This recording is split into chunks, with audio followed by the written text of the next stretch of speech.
let's see if it works. We'll get the green light, the thumbs up or whatever, and we'll be on our way.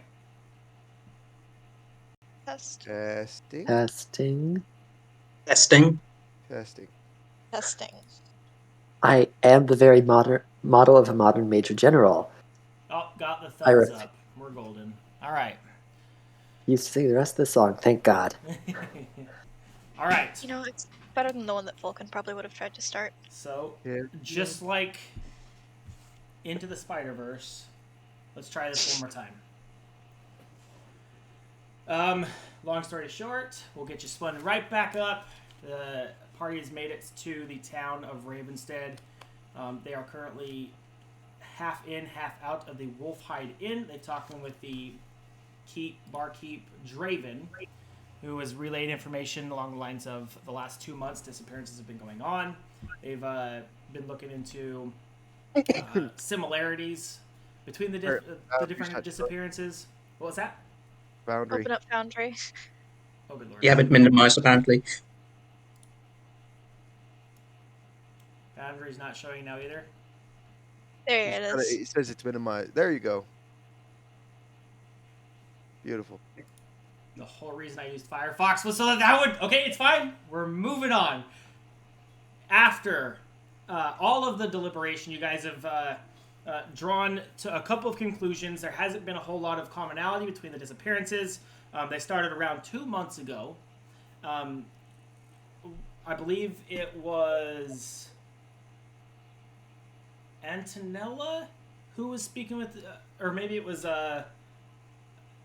Atarin, I don't remember who it was now, but Aaron was doing a lot of the talking. So it's probably Atarin, and you were able to draw the memory that the timeline. that there's been some robed figures, not necessarily cloaked figures, who have appeared in some of those other different southern cities over the past little while, and it's not uncommon to see robed or cloaked figures. You're not sure if this individual who dipped from the bar or from the tavern was along the same lines as what you remember, but you know that you've heard stories about these individuals. So the cloaked individual dipped from the bar. Aaron made his way over to glance out into the street, follow the figure, but the figure disappeared. Wasn't able to track him down. Antonella came out and noticed what appears to be some sort of almost like a small game trail that leads just off the side of the tavern. And with the high enough investigation check, was able to surmise that if somebody were going to disappear, it would probably be on that trail. Aaron, you were very aware of the trail, but it didn't occur that would probably be where that person would have dipped if they were trying to run. See. And yes. We'll pick up once again in the moment of Aaron and Antonella just standing out the door, speaking of the game trail, and the other two, where were you guys? I think we had decided that we were going to go with them. Okay. Yeah. So everybody's together, just standing outside, noticing the game trail, and this is kind of where you're at. And to set the time for everybody who's not there, it's just a little bit after lunch at this point. It's somewhere, I would say, early-ish mid-afternoon. Oh, and right. of course, sorry, as all my games do, it takes place in the fall. Yes. It's called fall because leaf fall down. Anyways. So,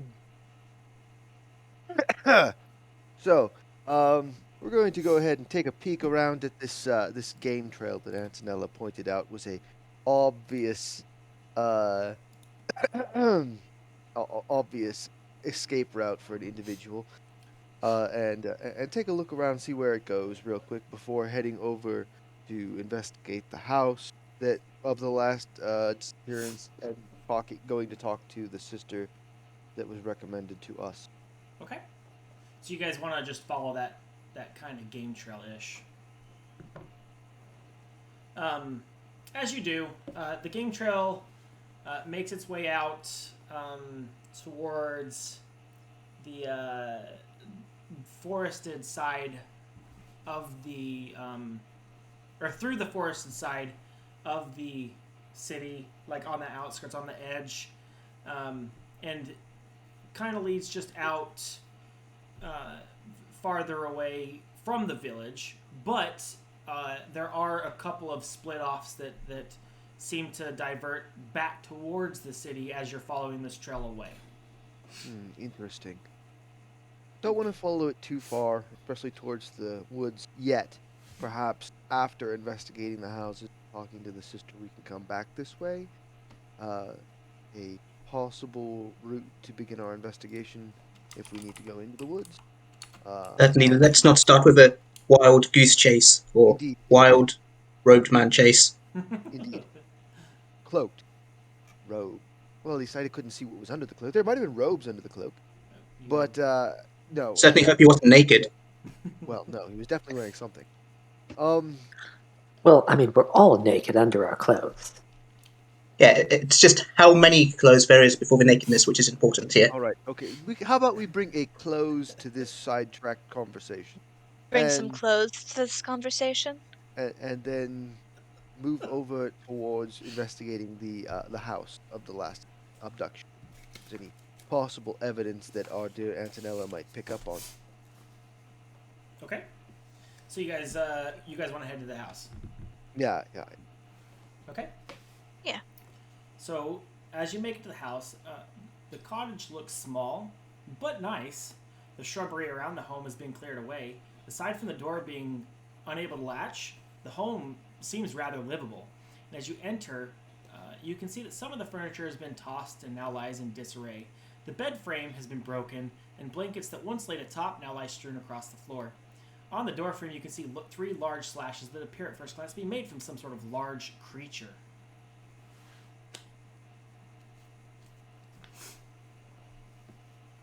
Can I? A creature, you said? That's what it appears as, yes.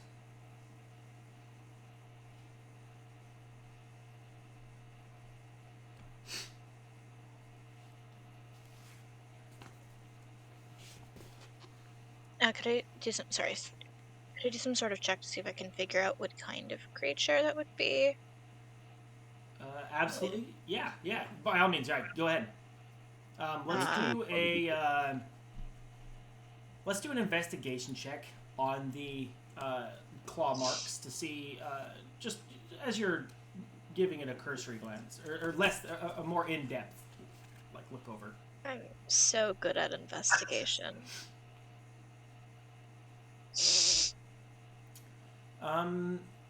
It's hard to tell, what kind of creature this could have caused this type of damage. Whatever it would have had to have been relatively large, because they were not small scratches. These were some bigger, deeper gouges in the wood. I would like, and I'm actually not sure if this should be an Arcana check or just detect magic, to see if there's any just magical, like, sign that magic has been used here. If magic has been used, that could just be, I can allow an Arcana check. That makes sense, just to see if there's like remnants or maybe scorch marks or something that would denote that this was, XYZ was caused by some sort of magical. Okay. You don't see, nothing in the house stands out to you as definitively Arcana.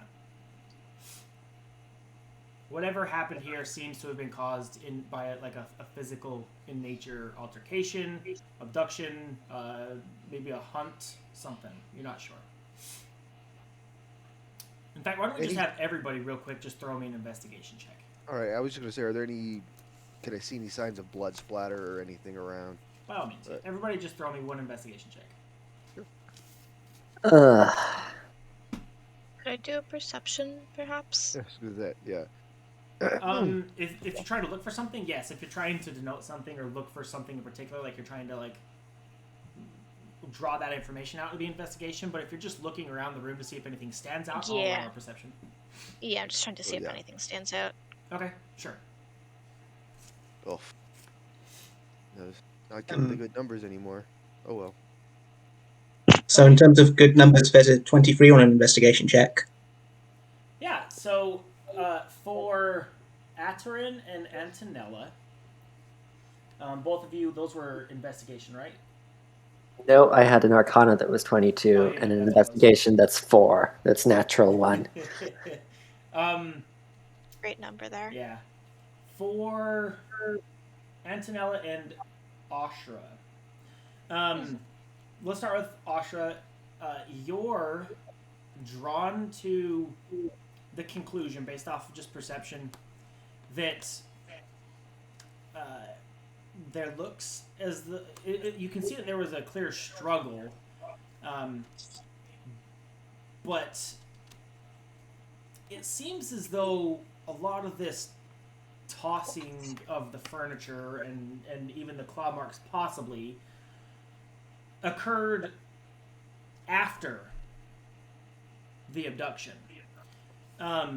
For Antonella specifically, so you go over and you're looking at the claw marks in the door, and you've drawn the conclusion that these were not caused by an animal, as animal claws or monster claws in general would have caused more of a tearing through the door frame. These seem a little too clean cut, almost as if caused by some sort of blade. And you also draw from this conclusion, or from this investigation check, that specifically the way that they're lined up is it was put here to throw somebody off rather than caused by an altercation. So these claw marks look like they might have been caused by a blade specifically for the intent of throwing off somebody in an investigation. Ashra, as you're messing with the bed, you start moving aside some of the stuff, just trying to really get a feel of what's going on. And again, Antonella, as you see Ashra jimmying some of the the mattress, the straw from the mattress, you notice a small book-like object fall from underneath the shredded mattress onto the ground under the broken bed. Someone is trying to trick us, chaps, and Ashra. So these marks, fake. Like, they tried to hard, but I can tell. And you found us a book, Ashra. That is very useful. Yes. Someone is messing with us. I want to go over and open up the book. Okay. So you start digging into the book a little bit, and you can see as you're funneling through this book, whoever wrote in this, we'll call it a journal going forward. Whoever wrote in this journal, they didn't believe that that these abductions were caused by a Baba Yaga. Instead, they started investigating one commonality that seems to have slipped through Draven's perception. The individuals were taken on a fairly consistent timeline, that 1 week like Draven had said. However, the one thing that Draven failed to notice that our unnamed individual, owner of this journal, did notice was that those disappearances seemed to fall in line with the appearances of random cloaked figures. The individuals would mull into town, and within 2, maybe 3 days of being in town, another individual would go missing. And while those abductions were occurring at night, like was believed, this final abduction, as denoted in the journal, may have been a result of the individual, the journal's owner, catching on and may have been this person may have been taken specifically because they were aware of this extra little detail. Seems as our friend here knew too much about what was Yeah. going on, and they just kind of relay all the information. Well, perhaps once we talk with the sister, we might get some additional information. Maybe swing back and let Draven know, so he can keep an eye out for those individuals in the future. Hmm. Well, Then isn't It's maybe maybe a perhaps s- we should try and track down our cloaked friend who yes. disappeared earlier. It's maybe a he silly idea, but maybe we should let everyone know we know a little bit too much, and then we don't need to find them; they can find us.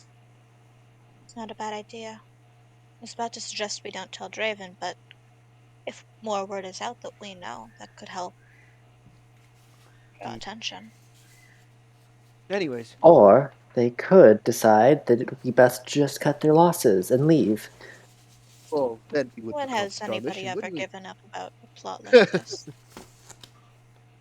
Well, that is true. I mostly just work with school children. I mean, if they give up and leave, is that not a success? But Technically, people are I still do believe missing. so. Well, yes, but Point taken. Point it's not taken. our job to bring back the missing people. It's to find out why they went missing in the first place. Which we've done It's that. probably also a bonus to bring them back alive. Yes, indeed. If Yeah, we you find don't get them medals alive, with that would be technicalities. useful. But again, that's above and beyond. Hmm.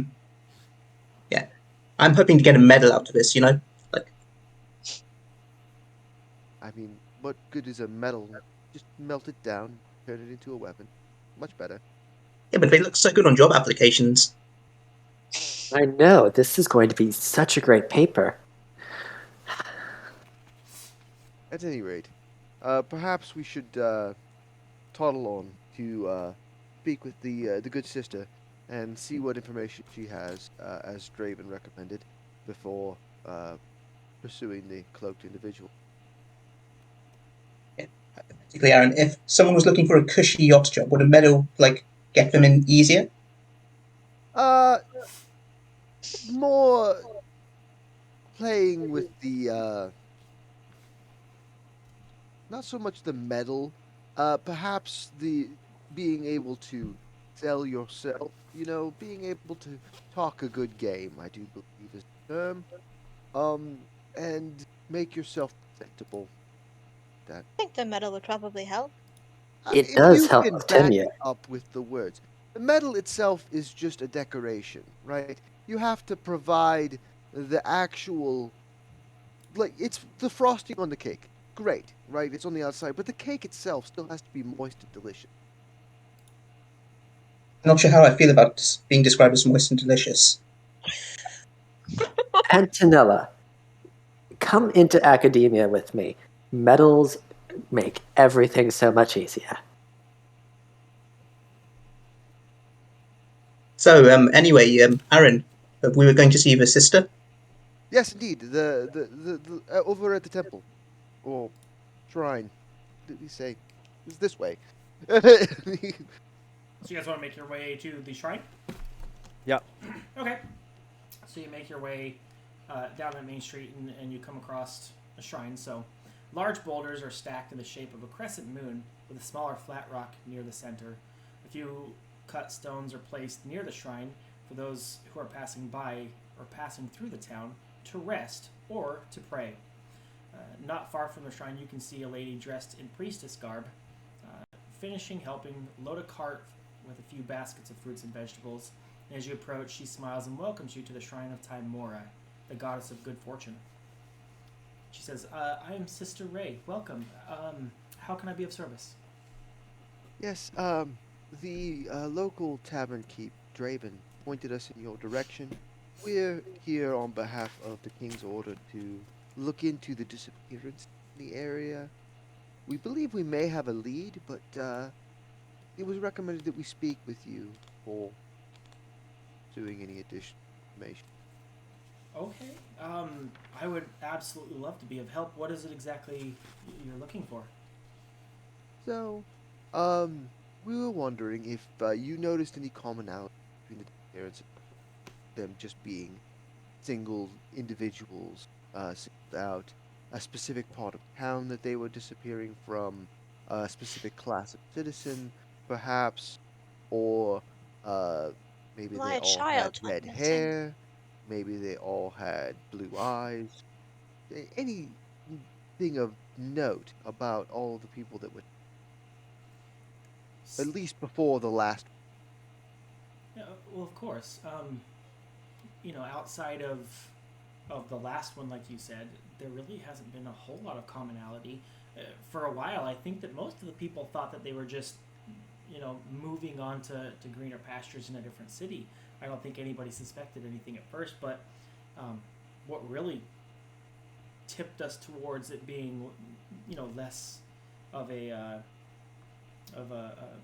person moving on and more of a possible abduction was the disappearance of the child Timmy. I don't think that anybody was really thought much of just the four at first were young, larger, strapping individuals. Right now, I think we've had 3 men and 2 women, if you count the final abduction. Um, um, it was Jahara. She was the final one uh, who was taken from her home. That was the big catalyst that we really needed help. Um, Interesting. So, could you do me a favor? And are you familiar with Jahara's handwriting, perhaps? Would this happen to be her handwriting? And I show her the journal. she takes the journal and glances it over, and she says, "Well, it's hard to tell for sure. I know if Jahara's made at least 2 or 3 donations over the past 2 months. Um, I would say I'm not a perfect expert when it comes Do to you this, have but it definitely seems like it could be hers." interesting? Yes. Um, that so apparently these individuals don't like to invade homes unless they absolutely have to.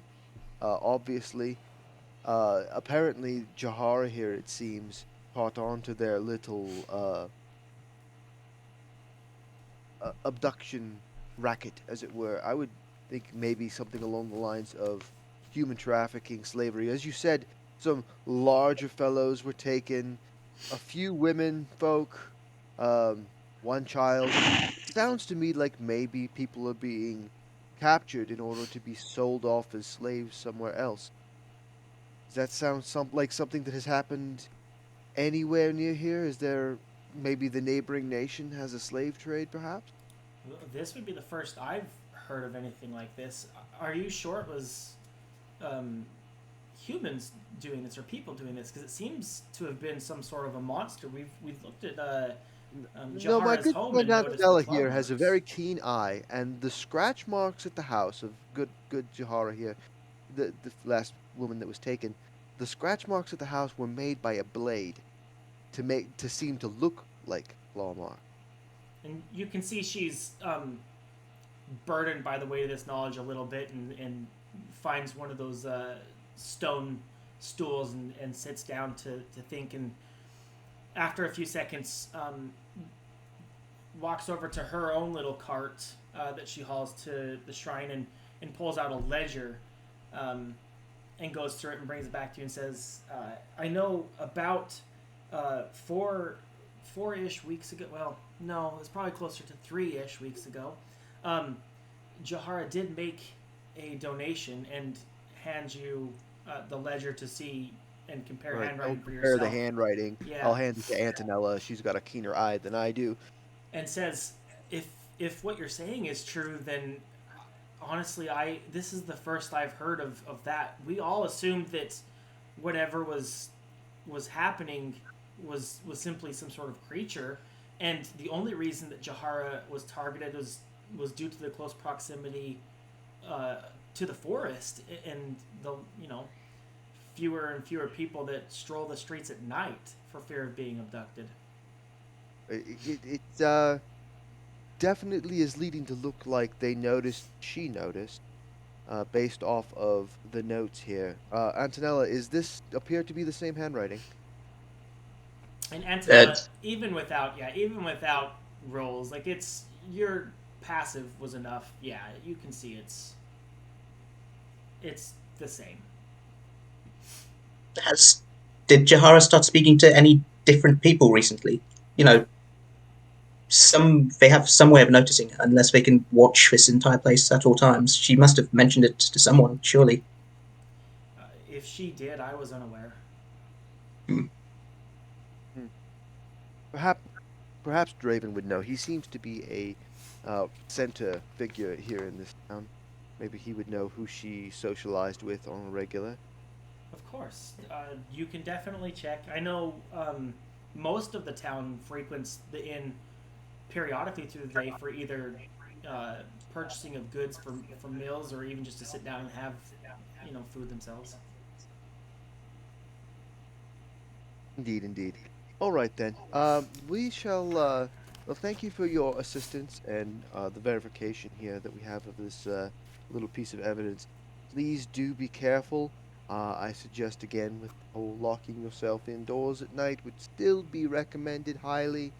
Um, Better safe than sorry until this is all sorted. Um, Of course. Especially now that you're aware of this evidence as well. If it becomes known, you may be targeted. That would be bad. We're hoping to more draw attention to ourselves than you.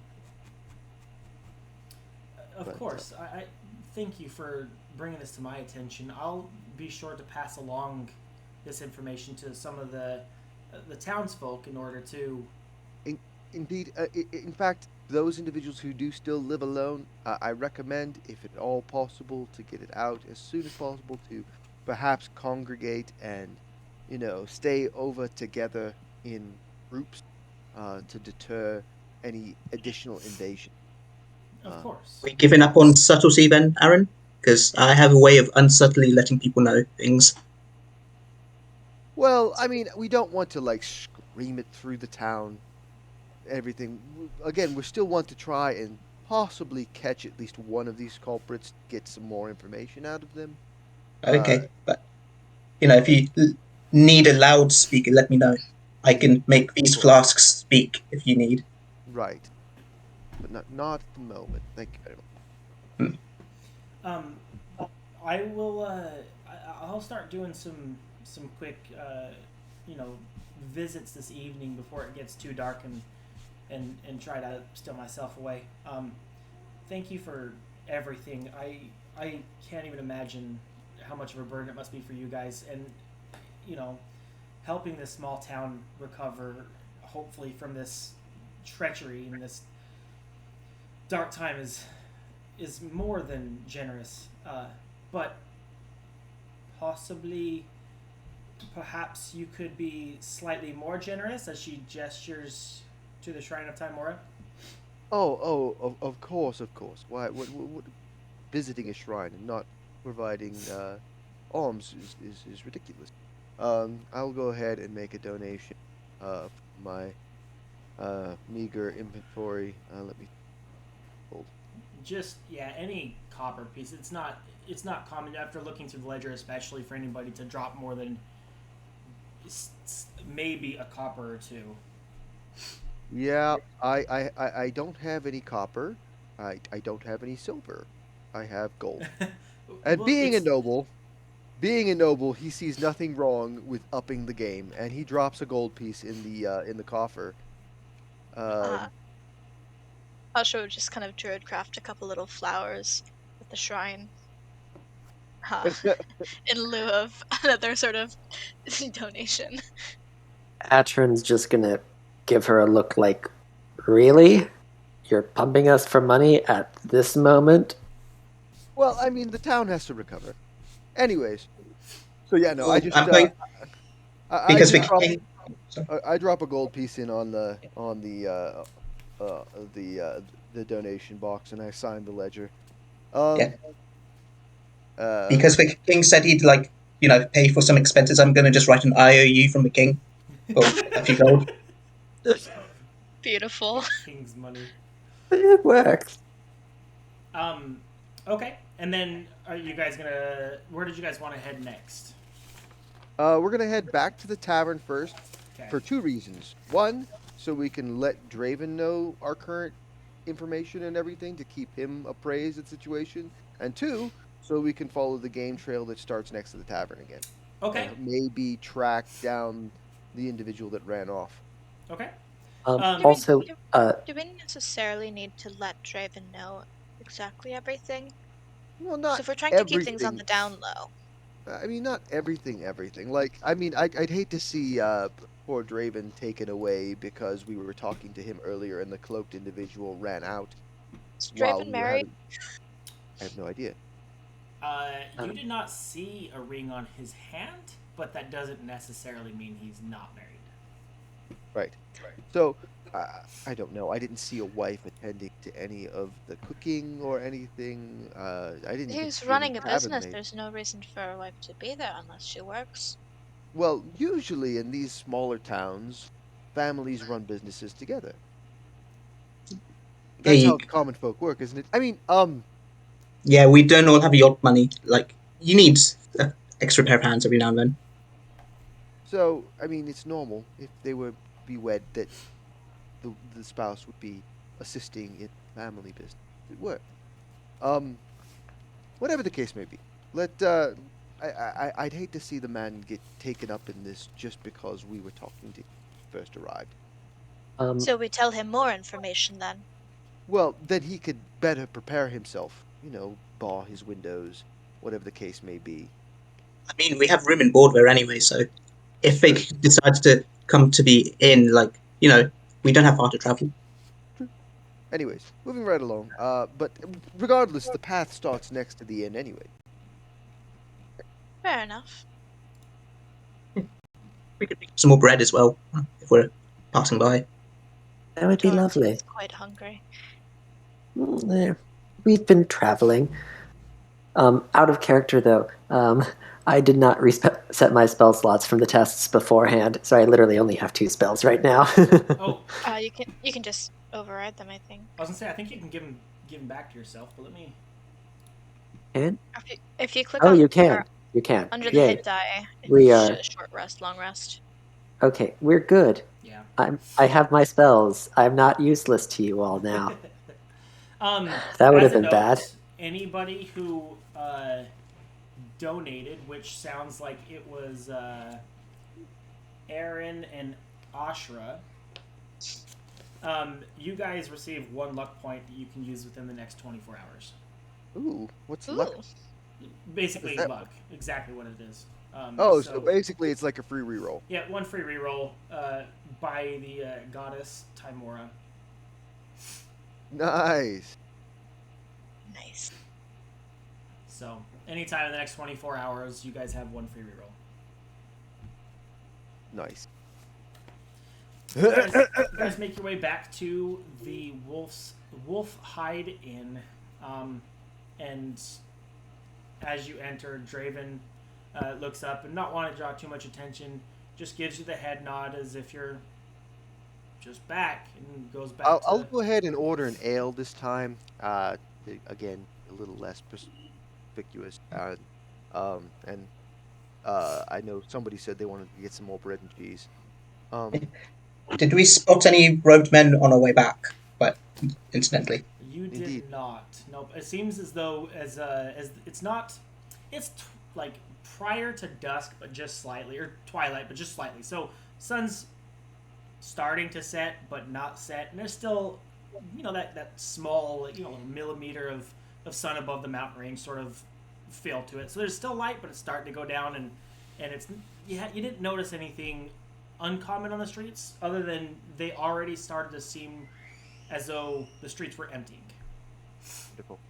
Um, so, uh, I'm gonna go ahead and, in a hushed tone, sort of ask about the last victim, Jahara, and whether she had any competent people to talk to regularly, um, and possibly lead into why, with the whole evidence of it wasn't a beast people sort of thing. blah blah. Yeah, Jahara was, I mean, a prominent figure in our small town.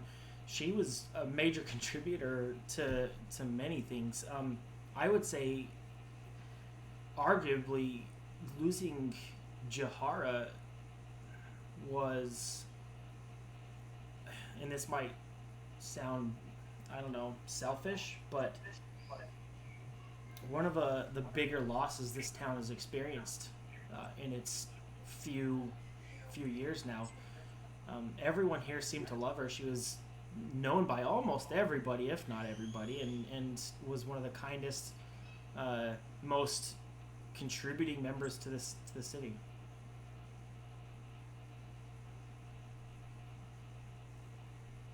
Yeah, that interesting, interesting. So yeah, so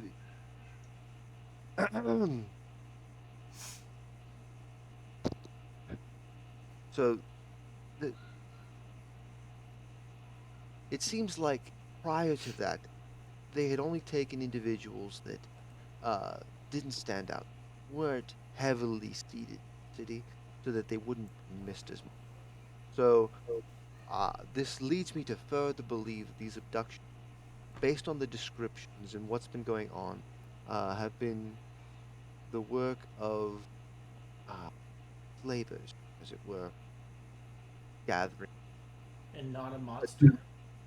not a monster. No, the claw marks left Hara's home were fake. Hmm. Definitely not monsters, but Aaron, it Well, might be that they're working for I some mean, other people can purpose. be monstrous at Yeah, times if you yeah. consider, the fact that someone would sell someone else into slavery. I mean, how dare? Just pay them, for goodness sakes. Um, Hmm. Slavery is a big jump. It could be some other nefarious purpose because I mean, it's possibly cultism. With it's it's been I'm so going with discreet so far. the milder possibilities that hopefully Hmm. they're still alive somewhere. Hmm. Is So I trying mean, to there's shed light. yeah. so I had my suspicions. I, we would have seen more evidence of a creature if it were some sort of animal, but for them to have just disappeared with no trace or no, not even blood, Right, it indeed. That's what I was something noting just didn't when we sit went through. well. There was no blood spilled in the home of Jahara. I haven't seen or heard anything about blood street. So Mhm. this doesn't sound like animal attacks of any sort or more. Sounds like people taking other people. Then it's worse than we would have hoped for, because I'm someone. surprised. Oh, What was that? I'm, s- I'm surprised you didn't catch on sooner. I mean, people in like cloaks and robes are always suspicious. We Incidentally, haven't. what does a Tauren wear? Yeah, well, I mean, as a tavern owner, I see many individuals come through cloaked and robed. I mean, even Sister Ray is robed. It's not necessarily highly uncommon for travelers to stop by and seek either refuge or a meal. Indeed, indeed. Um, but it does seem that Jahara did take note of these uh, rogue cloaked figures and did indeed put two and two together that when they show up within a day or two of them arriving, else goes missing. It's at this Perhaps it's exact Shannon. moment that the door opens and Aaron, glancing back, seeing the same robed figure or cloaked figure from before. The cloaked figure glances at you, and there's a small moment of recognition before the cloaked individual bolts. Chase. Did you say bolts Bolts. or He bolts? just Chase. takes Run. Bolts. off. Chase! The chase is on! Dun, dun, dun, dun. Okay, so who would like to chase Yes. after? Oh, yeah. Yes. No, Okay, 100%. okay. Then what I need from each of you is a, let's see, it's an acrobatics check. Oh, heaven forbid. So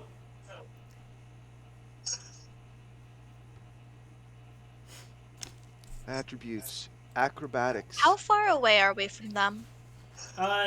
Between 10 and 15 yards. It's actually not as close as you would have hoped. You had close to, 10, 15 yards just getting out of the door. By the time you're out there, you already kind of have an idea that this person probably bolted up that same trail. So using your higher thought process. Nope. That's exactly what I need. Can I try to cast Entangle on that area so they can't run? It's 90-foot range. Sure, I'll allow it. Yeah. So you cast Entangle. Go ahead and just pull it up for me so I can read the spell. Yeah, I'm trying to. It's not letting me pop it into Foundry. It doesn't let you cast it? Here we are. There it goes. It's there. Cool. 20-foot square. I want to cast it so that distance will be that 20 feet. The person who's running will be at the back of that 20 feet, and it'll be the 20 feet ahead of them. The 20 feet ahead of them, so you're just dropping it like right in front of them? Yeah. Like right as they're running into that at space. Their feet. Yep. Yeah. So they'll have an additional 15 feet worth of movement spaces to get through. Well, either way, Okay. they are restrained if they fail that strength saving throw, DC 15. Sure. Let me...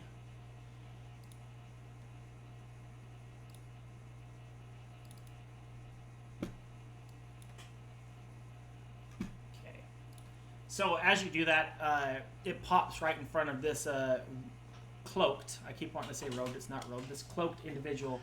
And you see as the individual, it pops in front of them, and only having a moment to react, they do kind of a dive dead sprint, which does get them that additional about 10 feet before they would fall into the tangled portion. So let me see if they can... Let me see if I can delete this off of the thing.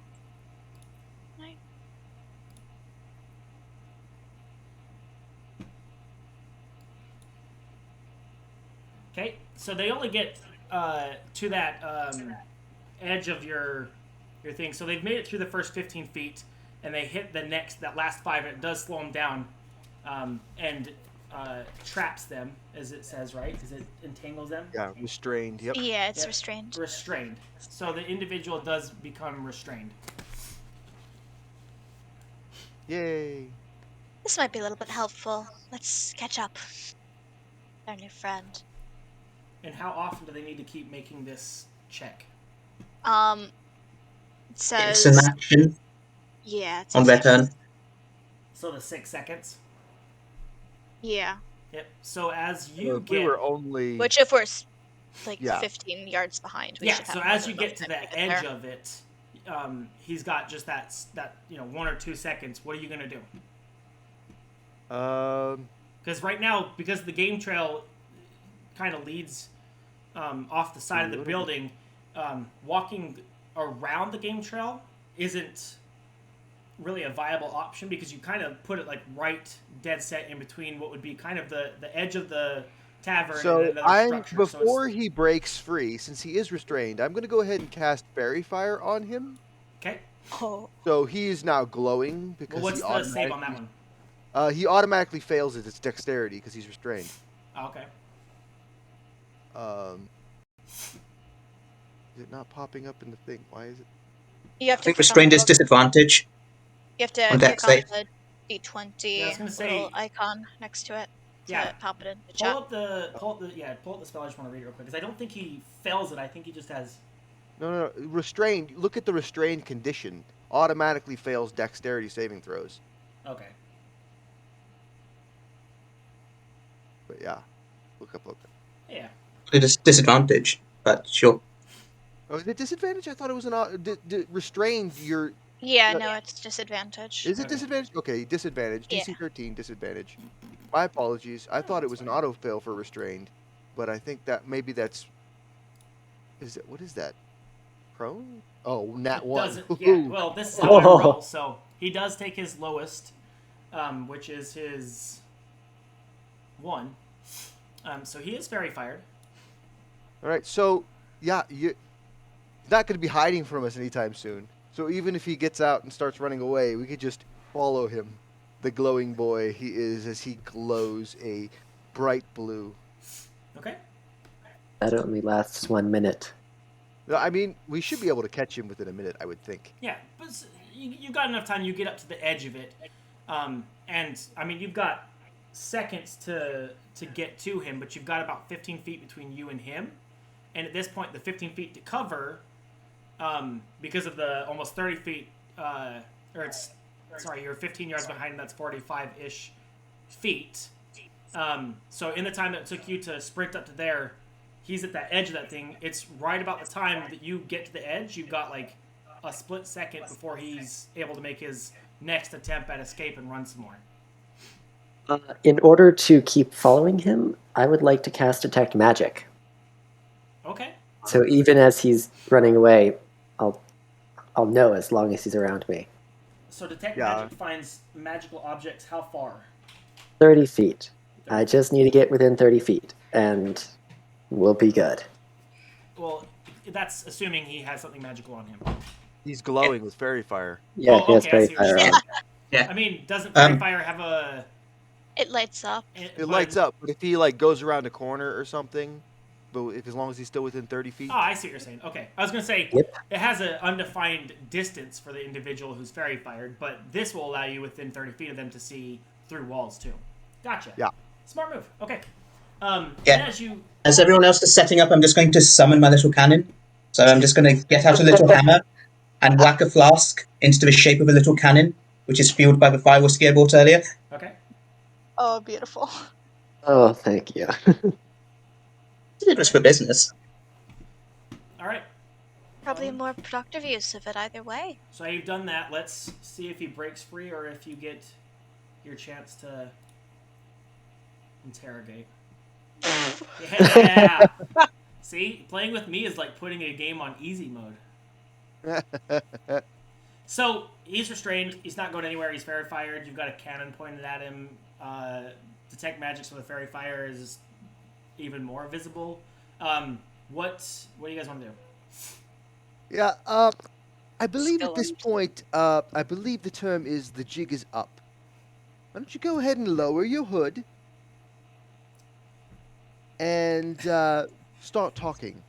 So you see Or this, we can do this the hard way So you see his, as I slowly start to draw my rapier. Yeah, so you see the individual who's clearly restrained kind of flail a little bit, but can't seem to get the hood off their head. Ah, yes, I could see how that would be a problem.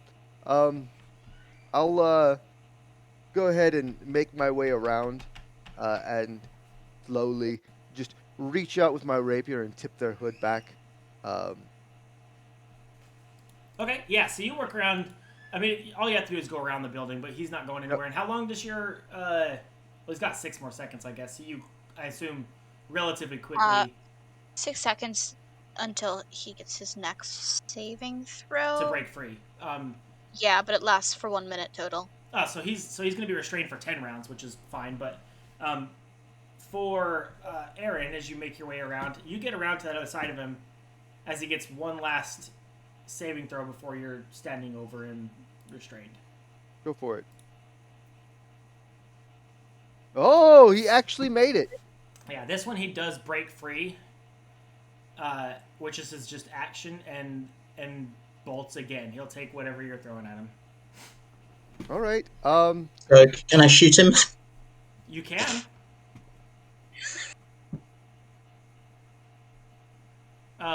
There's not a target on the... Yeah, we kind of need targets. Yeah, you do. We'll give you a target. Let's go... And ourselves. Yep, let's do this. I don't know why it does that every time I put someone on the map, but hey. And then here is your guys. So if he's on the edge of this, we'll put them there. Or Well, you're we need here. initiative. You're here. I'm using my cannon, even though it's for fireball. Just can't find the cannon on the sheet. Should be something like this, right? You see him? Yeah. Cool. Yeah. All right, go ahead and just fire at him. Would a 17 hit him? I believe it does. Yeah, it does. Roll your damages.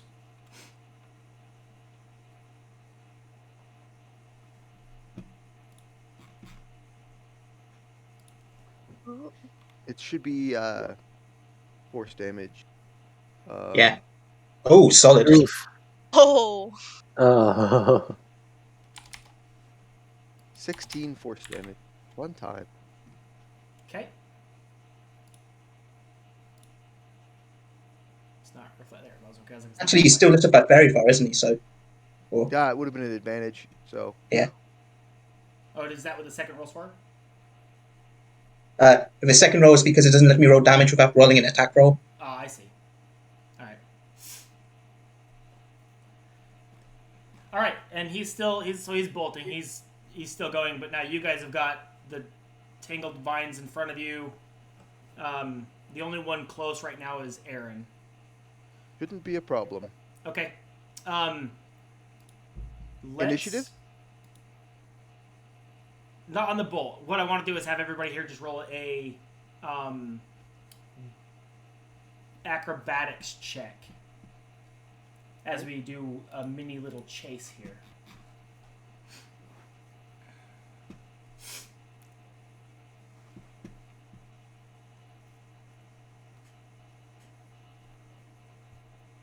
Awesome, no problem. Yeah, so Ashra, you do fall a little behind, but not far enough that like you can't keep up not with as him. far And this back as the Torin. So I should explain what's happening. It's not like he's faster than you or anything.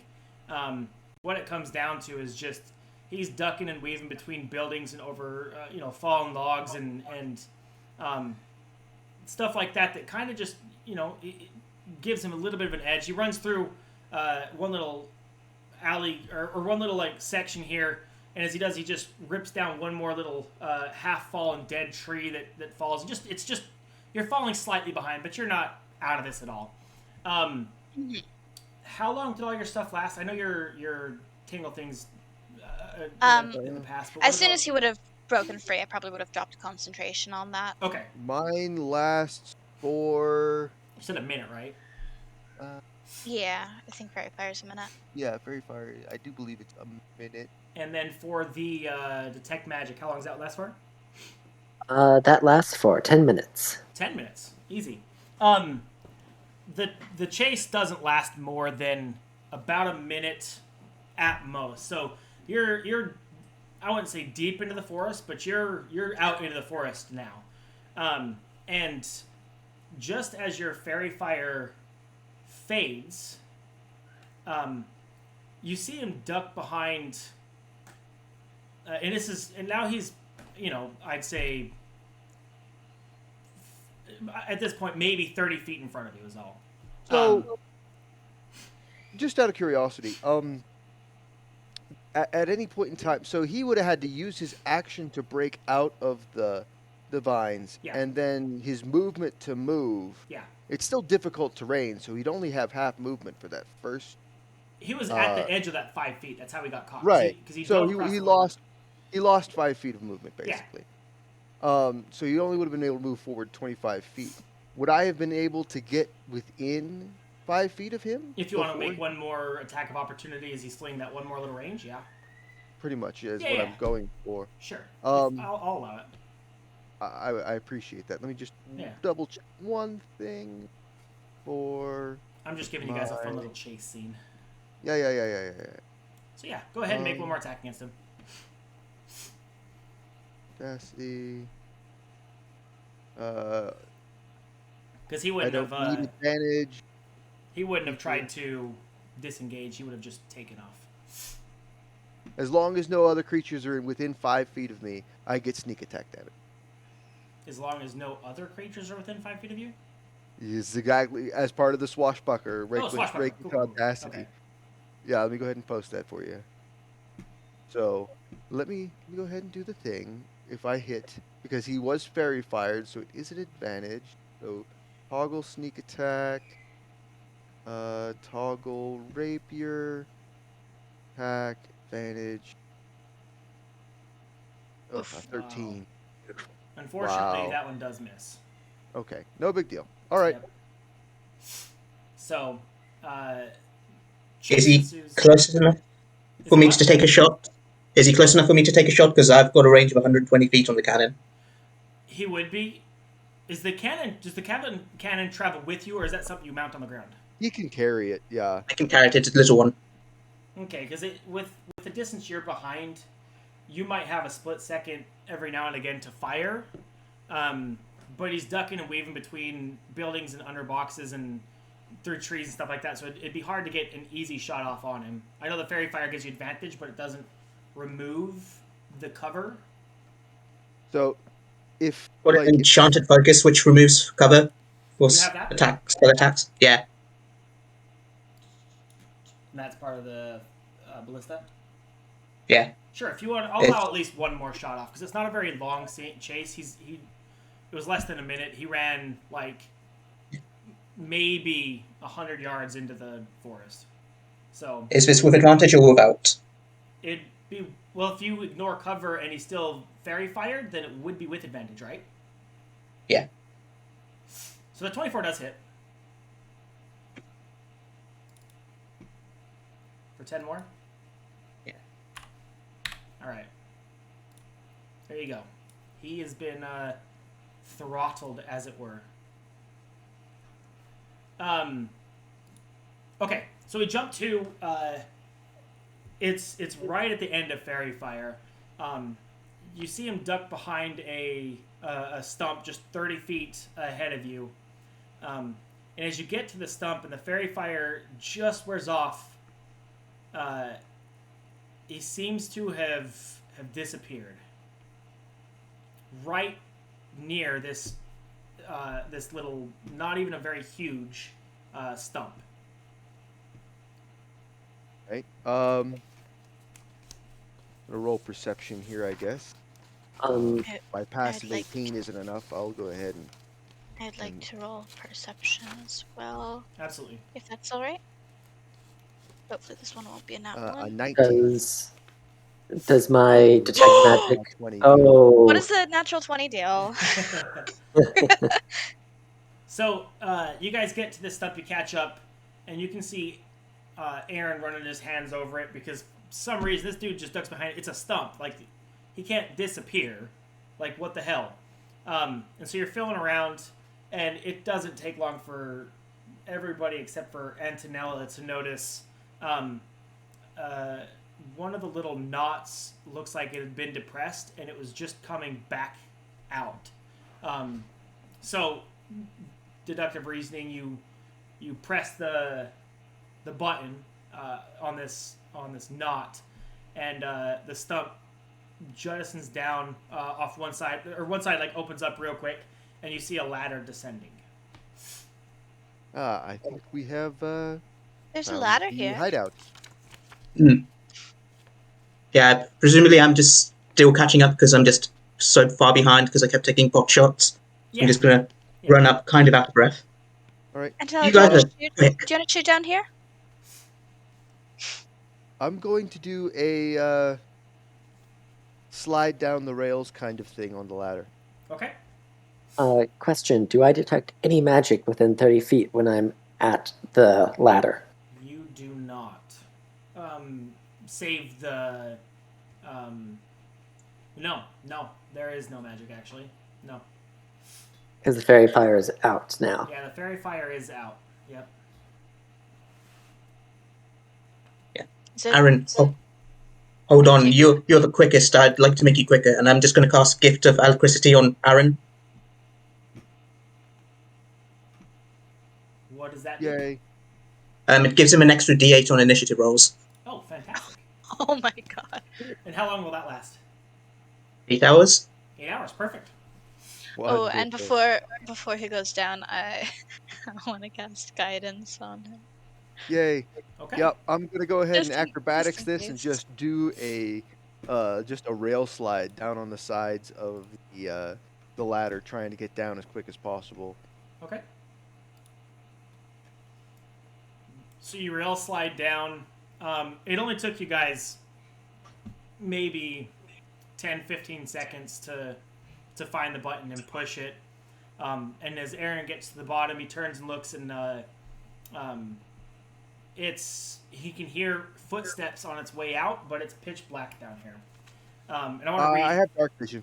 You have dark vision. Okay. Then at the very end of your vision, you see just barely fading out of it a sprinting individual, because that 10 to 15 seconds would have given them a round or two to really run away, and you were just behind him. So let me read this real quick. So as you reach the bottom of the ladder, the first thing you notice is a cold breeze in a tunnel devoid of any light. For you, you do have your dark vision, but there's no natural lighting or anything set up. The tunnel, you can distinctly smell the scent of damp soil, and a dripping sound can be heard off in the distance as well, as the pitter-patter of feet bolting away from you. The tunnel appears to be a combination of stone and dirt, and seems as though it was man-made and not naturally formed. It's about 10 feet wide and 8 feet tall as it burrows through the ground, but it does narrow in some places. So, how far away is the guy from me? He would have been at your range is 60, right? Yeah, dark vision 60 feet. Yeah. So as you hit the bottom and look, it's that 60 feet, and he crests your vision. Wonderful. What's you had the a half range? second. What's the range on the light spell? I do not. Light is touch. Is light I'm- touch? Okay, Light yeah, is touch because I was going to try to You're put right. light on him. Yeah, you're right. Light is touch. Never mind. Disregard.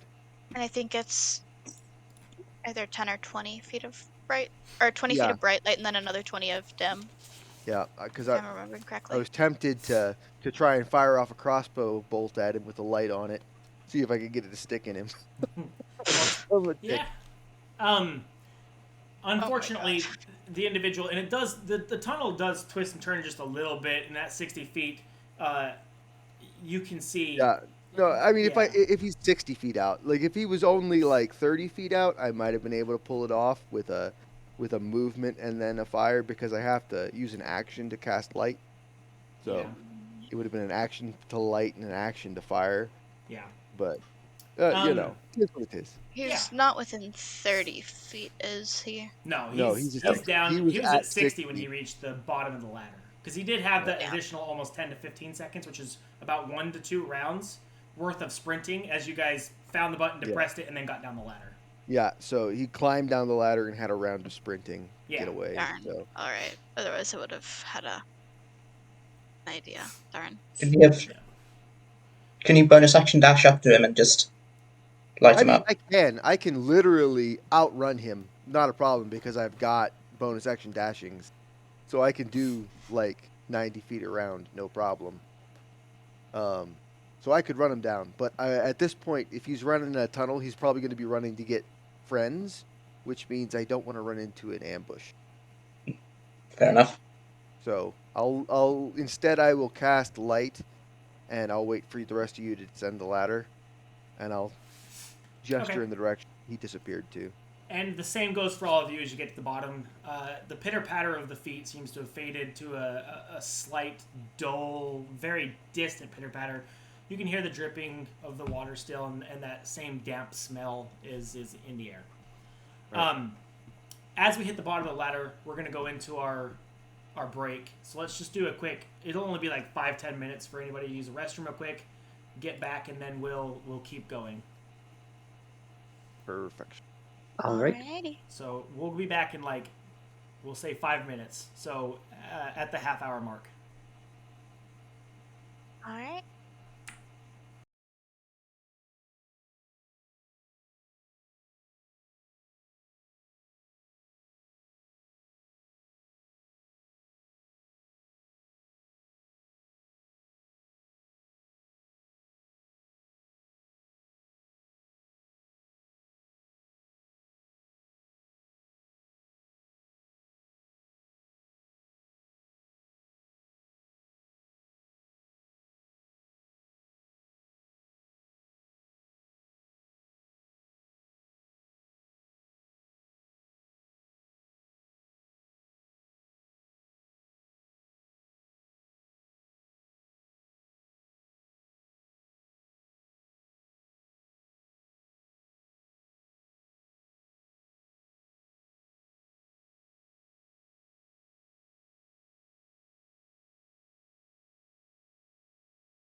starry form. It's And All rust. right. Welcome back after our short little break here. Our party has descended the ladder. The only thing that we've done so far that you might not have seen was our buddy here, Aaron, cast a light spell and illuminated some of this dark tunnel.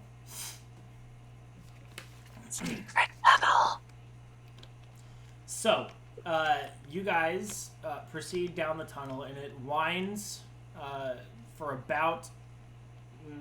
you've been going for about half a mile now before you reach this exact point where you stand now. Okay. Or, sorry, not a half a mile, a quarter of a mile. That was way too long. A quarter of a mile. So, a quarter mile later, here you stand. And how would you guys like to proceed? I mean, we have light, right? So it's not the sneakiest in the world, but I'd like preferably to move stealthily if at all possible. Do we want to stealth?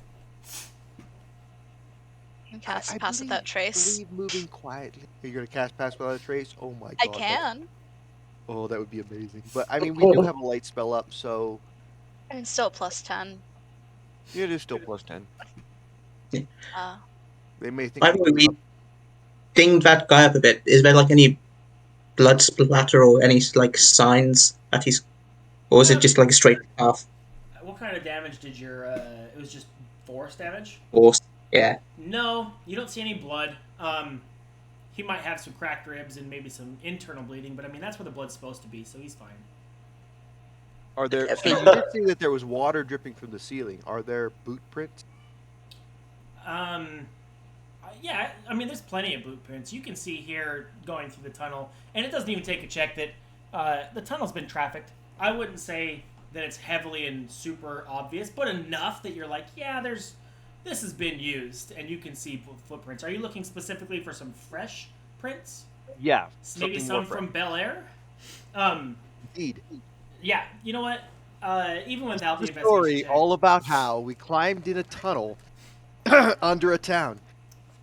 yeah, and you do. You see, there's every now and again you'll see a small puddle, and then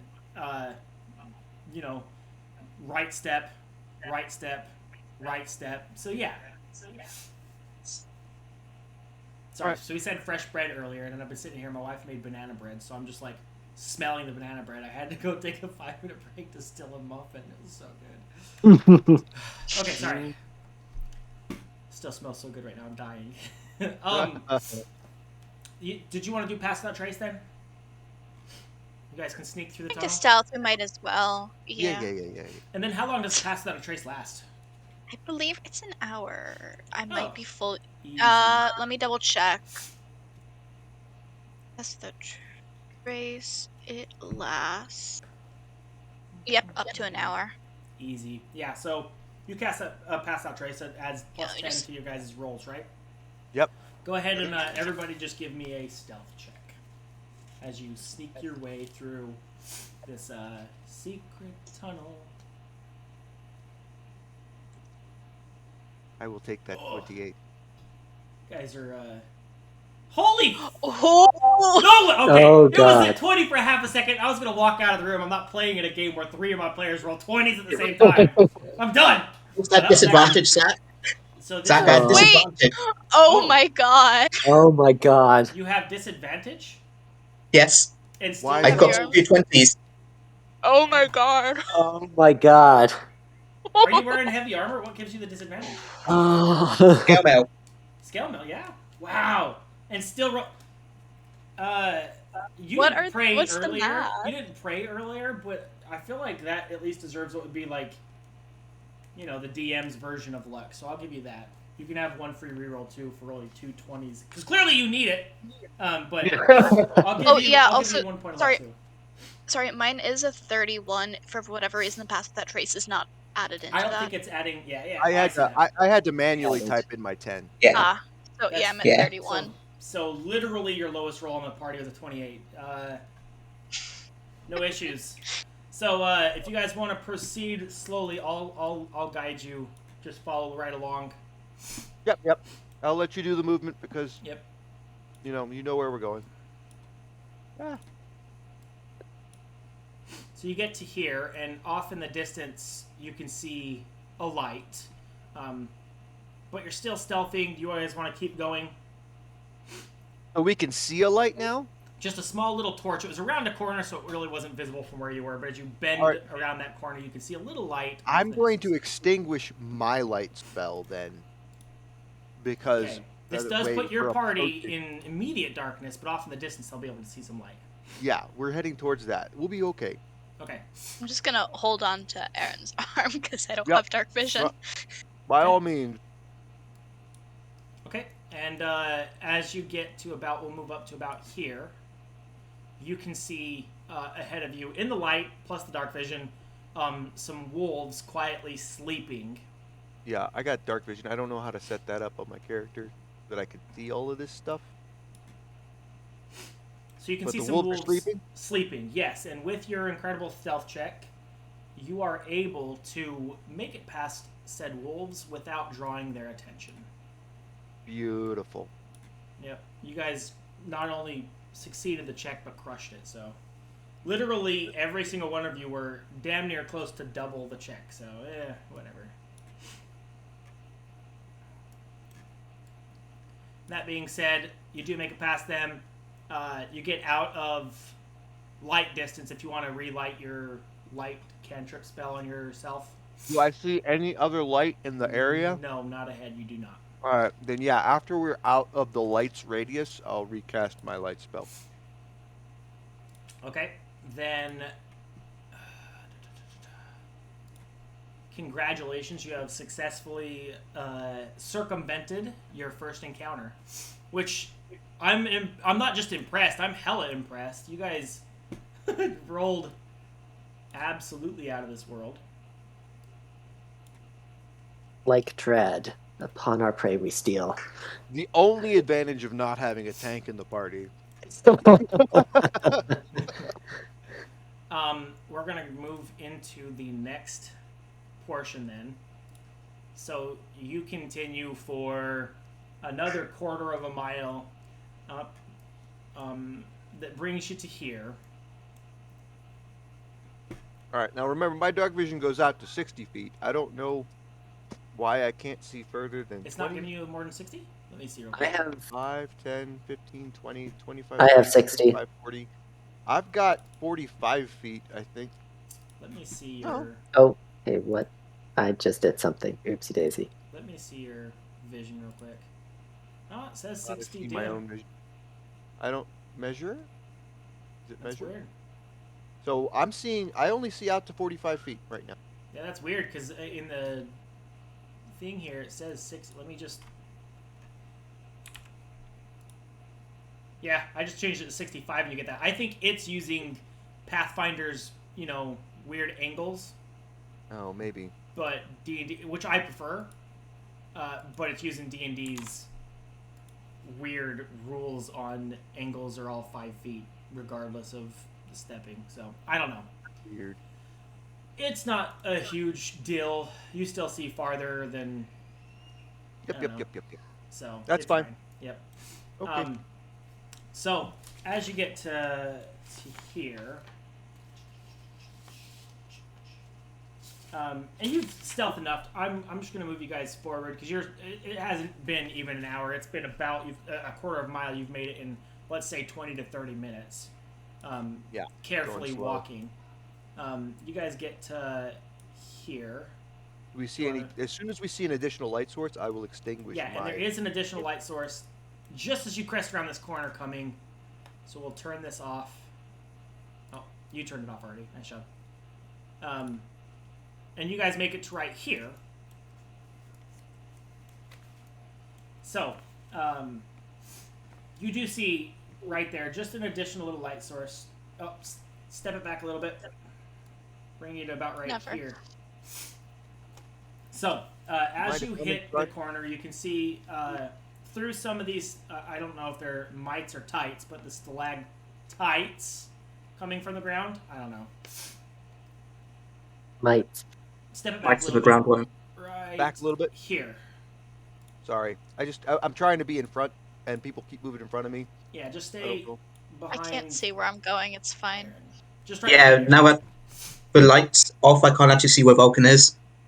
Oh, you can't see him? No. We Yeah, don't 'cause have I turned night off my vision. light. Yeah, that's But very true. they can't. Right there's can you fine. see? Everybody's perfect right there. No, they don't have any vision, so. Yeah. Somebody moved under somebody. Hold on. So they should have the reflection from Right there. the light source. They should still be able to see the light from the light source.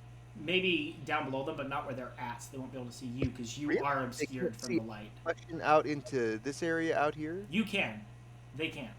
They can't see the light from the fire out here. No. Because the light, and I did the calculations, is like 20 feet of normal and then 20 feet of dim. That is the range. Really? Yeah. From a bonfire? It's just a A small campfire. Campfire's 2020. Or something like that. I can look up the specifics. But yeah, it's over where you guys are right now. I distinctly made it this way so that you would have some darkness to hide within if you chose to. Oh, okay. All right. So cool. it is dark over here, giving you that element of surprise. If you'd like, I can light it all up and No. By all means. okay. So as you hit here, the tunnel opens into a small cave, and at the center of said cave, you can see 5 individuals sitting around a small little campfire, a little bonfire campfire, whatever you want to call it. 4 of them appear to be whispering in a hushed tone, talking in a hushed tones, so as to not be too loud, while the 5th stands over the fire, turning a spit of assorted meats and vegetables. Although you cannot see it, coming somewhere from the darkness, you can hear the occasional whinny of a horse and the whines of what sounds like maybe a dog or wolf-type creature. The individuals that you see are dressed in various leathers and each carry weapons at their sides. What would you guys like to do?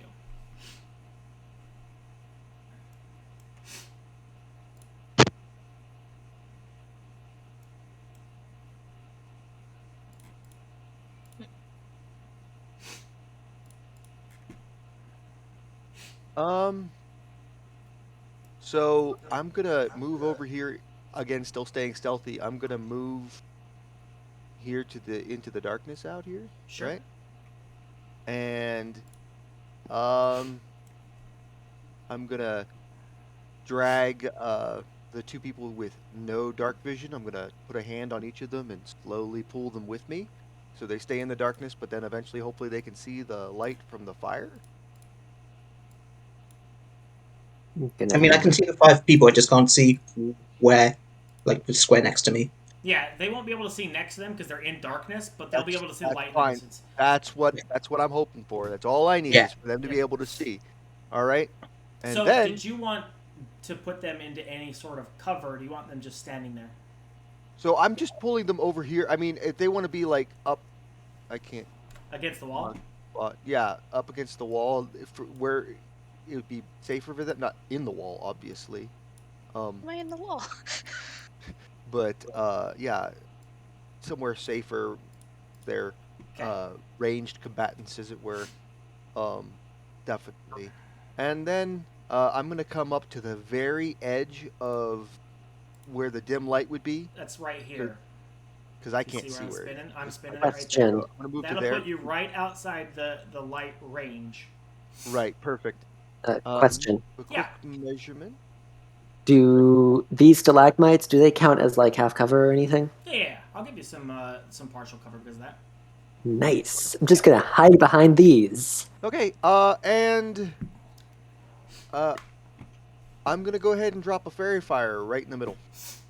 Okay, which would hit all of them Yep. because it's a 20-foot cube, I think, something like that. Yep. Give me a sec. No, Let me it's go bigger ahead. than 20, isn't it? Like, It's 20-foot like diameter. Give me a sec. Let me pull up the spell. It gives me the little box. yeah. Spells. Drop the And this will box be on my you guys second when you can. spell slot. Aaron, Very what fire. exactly are you doing right now? Something terrifying, probably. Since when, I'm not sure if I. So no, it won't hit all of them. It'll hit 3 of them. You're gonna go for those 3 around those right side of that campfire? No, on the left side. Left side. Copy. Yeah, Okay. right there. So It'll Redrick, hit you. Prometheus, and Jorvik. I named Yep. them. All right. Okay. Let's have some saving throws. Can you target the? Maybe I have to target them. I can. You should be able to target them and then force the saving throw, right? I Try don't it. know. If you hold shift, and double then click, right click as or well. if you just hold shift and click the T All three of them? button over each of them, it'll target all of them. Okay. All right. I mean, it shows me that they're targeted. All right, then just click saving throw and see if it auto casts for you. If not, I'll just roll myself. No, it rolls it like I'm trying to save from Okay, it, damn. which I'm not. Then So, let me just You have to roll that. see if I can do it. Does that work? No. Okay. We're gonna do it individually then. So we'll go first is Redrick, who rolls a. Wow, that's really good.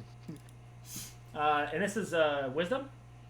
No, it's dexterity, DC 15 Okay. So or 13, DC 13. that one passes. The next one Fails. does not pass. So that would be Prometheus here. He's the southern one. Okay. So advantage when attacking him, which I'm not sure how to do that. That's the target. Where's the assign the status effect? There it is. I'm going to go with advantage.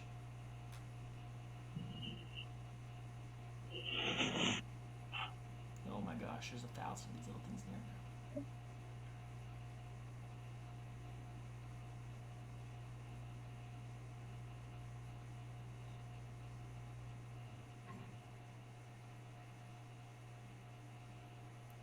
I don't know which one it is. Alright, just remember this dude has advantage, Prometheus. There's a lot of them in there. And then for this last one, Passes. So you do get this southernmost dude here is lit up like a Christmas tree. All right, and I believe that will bring us into initiative round. It definitely will. So I'll call for it real quick. Let me just get everybody.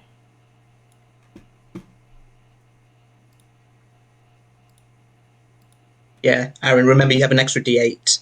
Yep, I'm just waiting for the active encounter. There you go. And then feel free to roll your initiatives. I'm gonna drop concentration on past that trip. Oh my god. There's some enemies in there.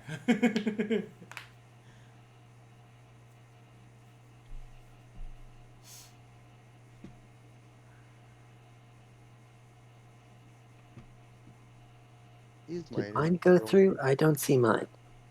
Did you press it? I did, but I don't actually see it. Mine is There you having are. serious. D8. Wait, no, it's not. 1d8, not 2d8. No. I see you having rolled a 9. Why is it Oh, yes. 1? Roll. I'm gonna have dropped So concentration. 27 is my Jeez. actual. You were already first anyway, so I'm not going to bother changing the order, but yeah. Okay. Yeah, you were already first in initiative order anyway. So let's begin combat. Hip hip. All right, so I've got one of them lit up. Let's see. My distance is here. Let me close that out of my way. I just realized what that looks like on stream. There we go. Got 35 feet to there, so I can only go. So I'm going to features. Where are my features? How do I do my active radiant soul? Use ability. Let's see. Let me go ahead and pop that up so you guys can see it. Why is it not showing? Radiant Soul has run out of its designated attribute, but I haven't used it. Already? Did you test it out? It's not giving me the description. So Copy paste it, maybe. once per long rest, as an I don't know. As an action, you can transform, gaining glimmering eyes and 2 incorporeal rings for 1 minute until you end it. I gain a flying speed of 30 feet, and once per turn, you have one attack or spell deal an additional +5 radiant damage. So, with that, I fly up 15 feet and forward 15 feet. Okay. I don't know how to change my height, but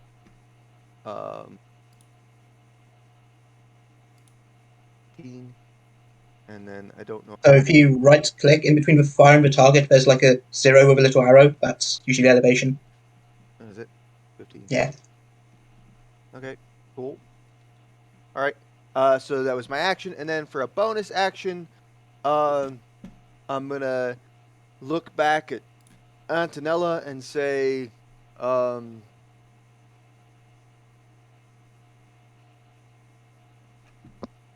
fuck.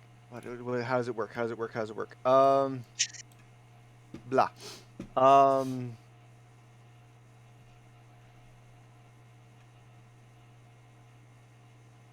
Antonella, secret I tunnel. got the same, like... Let's kill some bad guys. And I give her inspiration.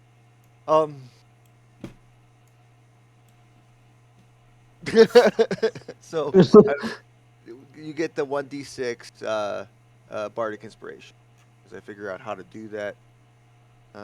So untarget them.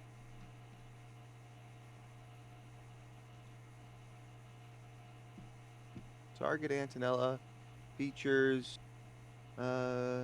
Bardic inspiration. If you just want to just remember that you can do it and roll an additional d6 or whatever, it's d8. Yeah. It's telling me that my stuff is used up, but I've got my 2 out of 2 uses. I don't know. I'm running 5e on a brand new... 5e's kind of poopy. Sorry. That's what I blame. I mean, not the system, the modules and the thing. It's. I feel like... I don't know. It's fine though. Just remember, you gave Antonella an additional d8, or is it? It's a d6 because I've only got 1 level of bard. Okay, d6. Sound good? Yep. Yeah. All right, and then go ahead next turn. Sorry. So it's in the chat. Did you click next turn, Aaron? Oh, I can do it if not. I got it. I did. Okay, cool. All right. This dude, having been fairy fired but not affected, is going to... Let's see. His vision. He can definitely see you. So he's going to run over to here real quick and just grab a stick that's on fire, kind of like a little torch-ish, and just hurl it over this way. Let me see how good his hurl is.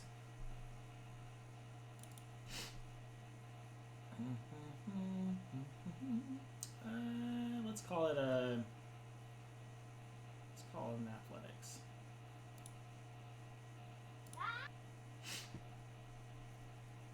Good enough. So like right in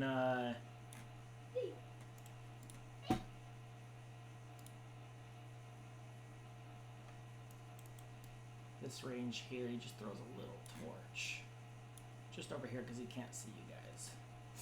And the torch should light up and provide us roughly a 10 by 20 light dim.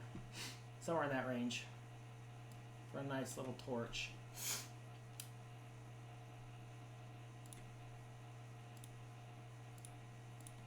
And Love how it shows that he's on fire.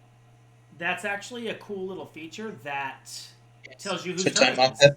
So you guys will glow Oh. blue on your turn, and the baddies will glow red on theirs. Ooh. And then, nope, controls you, that little puppy. What I want is to be able to move this dude, so 5, 10, 15, 20, 25. He'll finish his movement to there. And with his action done and his movement done, he will just draw his weapon and prepare to fight. Standing, 15 feet below Aaron.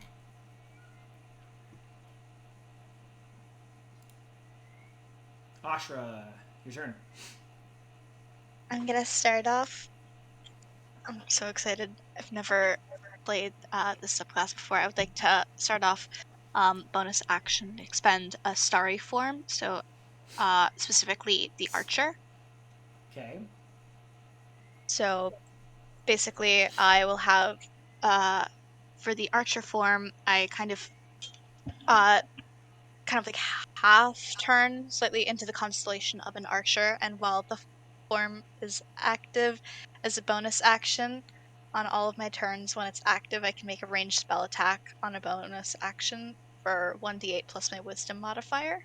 Is it a ranged spell attack? Does it cost you a spell slot, or is it It's just a ranged? nope, it's just a So it's ranged part of spell the- attack. Perfect. Okay.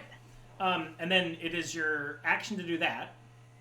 No, it's my bonus action Okay. to So it's your bonus action to do activate. that, and then And then for my action, I am going to go, or I'm gonna move a little bit first.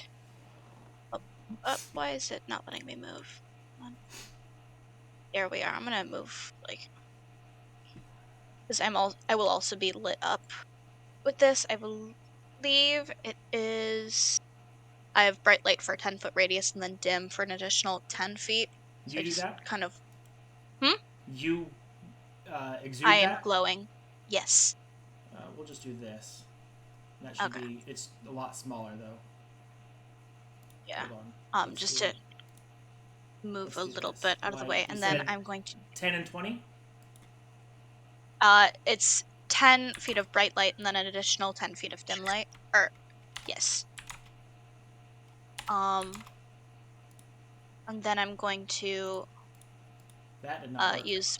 Oh, It did you're good. 210. No, 10. There we go. And then I'm going to use my action. I have some innate spellcasting of a guiding bolt, so I'm going to do that, targeting our friend right there. Okay, go ahead.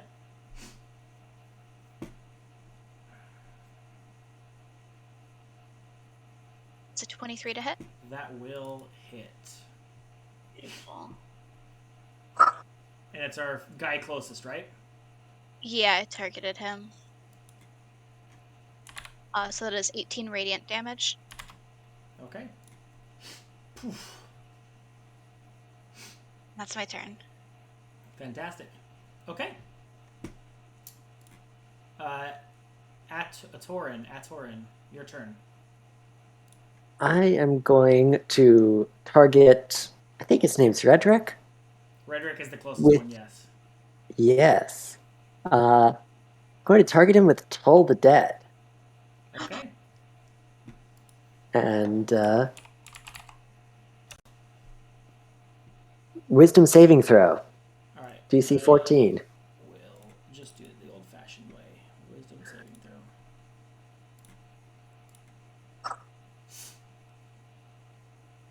Oof, barely. Ugh. So close. Okay. Well, that's basically all I can do. So, Okay. That's You all wanna I'm do anything gonna like do. move or anything, or are you good right where you're at? nope, I like my space. Perfect. Okay. Next comes up is Jagger. Jagger is going to sprint out to try to meet you, so...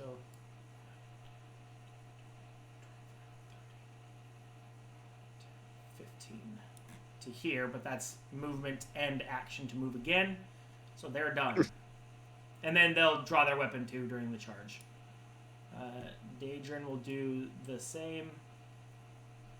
Trying to get out to... That's too far. Here. No actions left, though.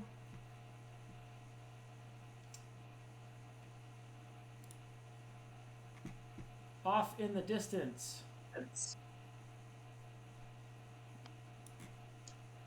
You see a wolf come into view. Slow. To here. And move an additional to here. Coming out to meet. Prometheus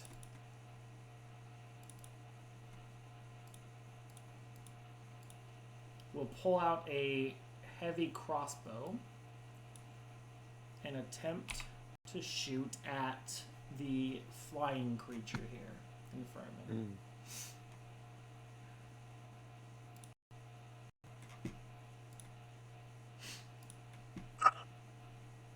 And miss horribly. And then move out to the edge here of the light. And then Antonella, it is your turn. Yep. The Prometheus is the one that's glowing. He's down here. Yep. Glowing dude's Okay. down here, away from everybody. Okay. Not quite a... Okay, I'm going to drop my little cannon because it's got tiny legs, and I'm going to make it shoot at this guy here. The Prometheus guy? No, the one here. Oh, perfect. Okay. I think that's Daedrin. Or Daedrin, sorry. So little tiny cannon will shoot. 21. Will hit. So that's 14 force damage, and importantly, he's pushed 5 feet, so back, right next to his friend. It said 5 feet back? Yeah, Away this way? yeah. Okay. And for my action, so that was my bonus action, I'm going to cast Grease in the 10-foot square, one to the right of where that is. Like the little one I've drawn here. I can't move it now. The square? Oh, you want to have it on top Yeah. of both of them, or just where it's at? You see? Okay. Yeah, right there. Yeah. Okay. Yeah, I'm going to cast Grease. Okay, you cast Grease. Can you put Grease up for me? Just so I can see Yeah. it. I like to be able to see it too.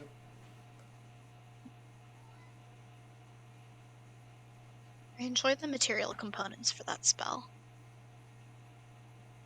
Perfect. A bit of pork, Ryan, and some butter. Okay, perfect. Is that everything you want to do? Yeah, so they need to make dex saves or fall prone. Is it immediately when it's cast, When the or is grease it when they appears. begin or end their turn? When the Grease appears. When the grease appears, each when the creature grease standing appears, in it. and then at the end of each of their turns. So let's see Yep. if they pass. So it's a dex save. Yeah, DC 15. Oh, that's great. Yeah.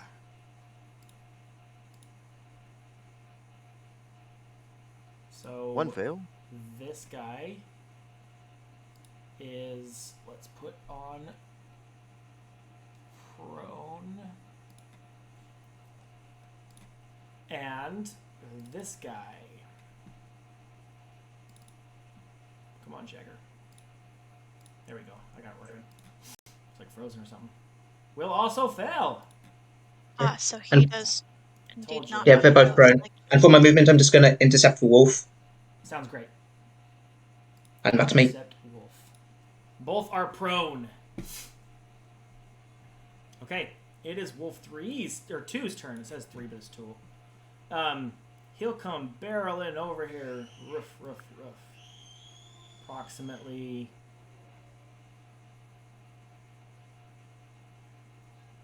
Go to there, 80 feet. Boom, and that's all of its turn. Jorvik will pull out a crossbow, slide out to here, target our flying... You're not the flying friend. You're the flying friend. And attempt an attack.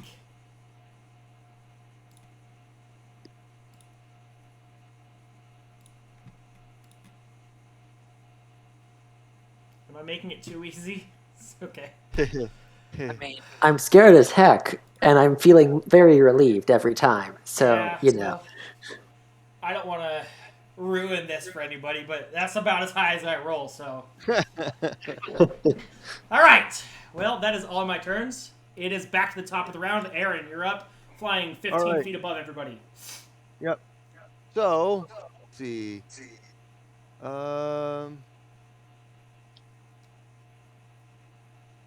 I am going to.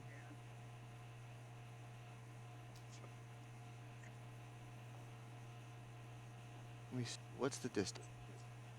I want to verify something real quick. So, I can get here. Without an attack of opportunity. Yeah, because I'm up in the air. Yep. Get to here though on him. So this guy's badly injured. So I'm just gonna dip down. And I'm gonna go ahead and take an attack on the guy right in front of me. Do it. Below me. Okay, he's targeted now. Let's see. So, and I do get sneak attack. And I do get my rapier attack. Did I? Because there's nobody within 5 feet, right? That's Right. the trigger? Cool. Yeah. Oh! Oh, Come on! I can't roll above Oh 7. my I've got 2 God. players rolling 2 nat 20s. What is this? Oh yeah. Alright, well, Okay, so critical hit roll your on damage. the Maybe you don't kill rapier, him. and critical damage on the sneak attack. Oof. The sneak attack didn't double. Oh. It- No. Yeah, it did. Yeah, sneak attack. I only see 2d6. That's weird. It should be 4d6. Yeah. I'll just roll another 2d6. Because your sneak attack is already 2d6, so... Yeah. So there's Alright. an additional 9. So how do you want to do this? As I dive down, he's looking up at me, or whatever the case may be, because he threw the torch and he sees this flying guy, and I just shove my spear right through his eye and down into his, into his spine, or my spear, but my rapier. Okay. And then I, as I pull it out, I turn around, and as a bonus action, I fire my crossbow at the wolf behind me. Okay. Because I have crossbow expert. Okay. Do it. So bonus action crossbow on the... I assume sliding down, you probably slid like slightly to the right so that you're not within 5 feet of the wolf. No, I have crossbow expert. It doesn't Oh, matter if I'm yeah, within 5 feet of the you're wolf. right. Right. Attack. Normal. Oof. Oh, I'm gonna use that reroll. I'm Your gonna free, use that reroll. your free luck one. Go ahead. Yeah, I'm gonna use my luck reroll. Do it. Roll it again. 13. I believe that hits. Let me double check. A wolf? before I it's- think so too. Yeah, I'm pretty but confident that is the armor class. Nice job. Yeah. yay! All right. Damage. Normal. So it's only 4 piercing. However, because I have attacked it this round, I can fly back up without provoking an attack of opportunity. Do it. How high up do you go? So I go back up to my. I go up only 10. Okay. Sounds good. Is that your turn? Oh, and I'm gonna add the 5 radiant damage to that crossbow attack. To the wolf? Okay. Yeah. So that takes it up to a total of 9 damage to the wolf. Done. Okay. So you see, you're an Asimar, or what are you? Yeah, I'm an Asimar. Protect All right. us. So you see the Asimar fly down and just spear through poor Redrick, who didn't stand even a fraction of a chance. And in the same moment, as he, flicks the body from the rapier, pulls out a crossbow, turns and fires at the wolf. And as it strikes, there's this yellow radiant bolt, almost like as it hits the wolf, and just almost explodes in this yellow, vibrant color. And you hear the wolf let out just a very depressing whimper, whine, as it's struck from behind. Third. Ashra, All right. you have 2 prone targets in front of you. Beautiful. They're just prone, correct? Yes, just prone. All right.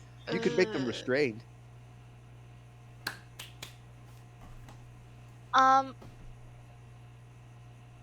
I am going to go ahead and cast.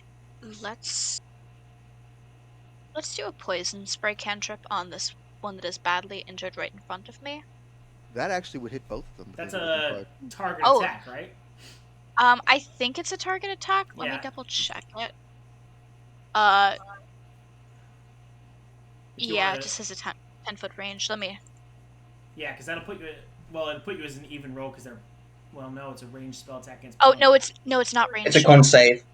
Oh, It's it's a a save. con but save. You can hit 2. You can hit multiple Can opponents I? if they're within 5. Yeah, throw up the spell for me so I can read it, and then yeah. It doesn't say anything about it. It doesn't?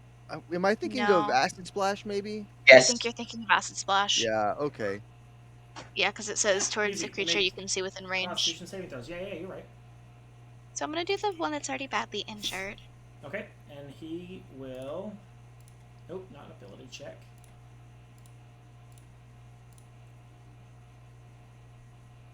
Oh. So yeah, do your damage. Yeah, it is 2d12.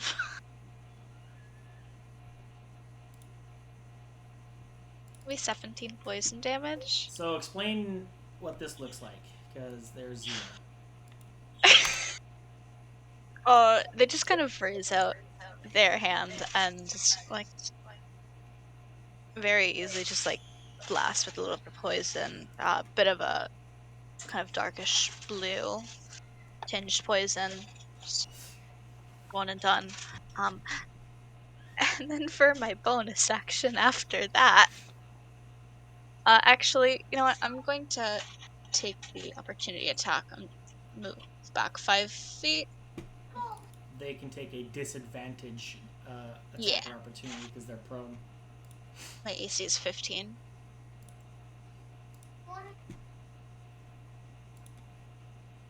Hiya!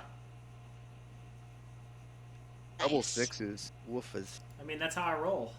Yeah, it is. One more 6 up there, You- and then we're really accurate. You are really Yeah. good with spell Guys, with I'm rolling, here apparently. for the role play. Leave me alone. All right, so you do have advantage on the guy down at the bottom left, Yeah, Prometheus. all attacks, because he is fairy fired. Whereas you would have disadvantage on the guy in the grease, because he's Ooh, prone. you're right. And that's within, is that within 60 feet of me? Yes. So you yeah, were I think it's like you- 60, You're 60 measuring from feet. the wrong person. Yeah, measuring from you, they are technically 65 feet. Let me But double if you check. just step forward 1 block, Yeah, I think I'm gonna. Let me just double check to make sure I don't need to. Or to make sure that I do need to step forward. Yeah, Yeah. I'm gonna take a step forward and then use my bonus action, Archer, Starry Form. Yeah, because that still puts me out of range. Yeah, that would have just. We just say you slid away from him instead of stepping back Yeah, and forward. Yeah, sounds good. easy. Yep. Inventory, Starry Form, Archer. And that's with advantage. Yep. Keep reminding me of that. 21. I'm pretty confident 21 hits this poor little dude. That's 1d8 radiant plus. So that'll be 8 radiant on our friend down there.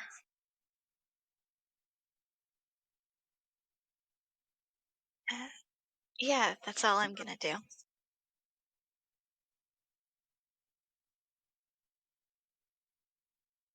So he takes 8 damage. Oh my gosh! Sorry, Yes. I'm screaming.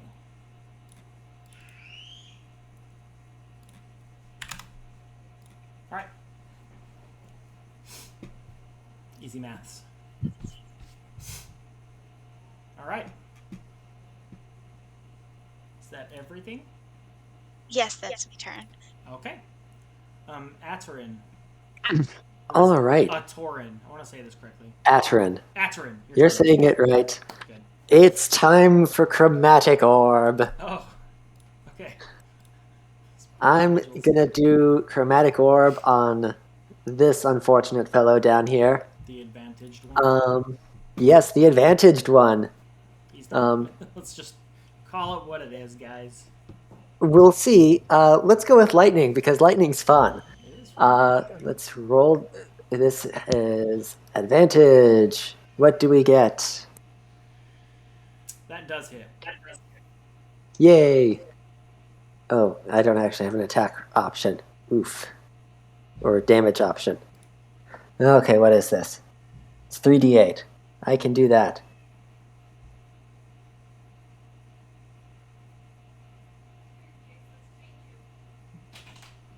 Or, no, that's not it. That's wrong. Oops. I did that wrong. There we go. Actually doing it right this time. For 10 damage? Yes. He lives to see another day. Well, another round. Another turn. Another round. Yeah. And that will be my turn. Okay. It's Jagger's turn. Jagger is lying on the ground. Jagger's gonna stand up.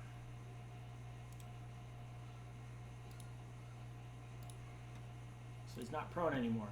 I want to make sure grease isn't when they move through it too, right? No, it's just when they enter the area and when they end their turn there. Good, because he is going to scream out, screw this crap, I'm not getting paid enough, and run down the dark hallway with the torch from the ground he's standing on. Move, you dill hole. He doesn't want to flee. Why won't he move? Have you undone the prone? Yeah. Let me do clear all. I can't move him. It's okay. He can stay. Are you We're measuring fine. instead of grabbing? Yes, I'm measuring. Okay? He grabs the light that was lying on the ground right there. And just books it down the hallway.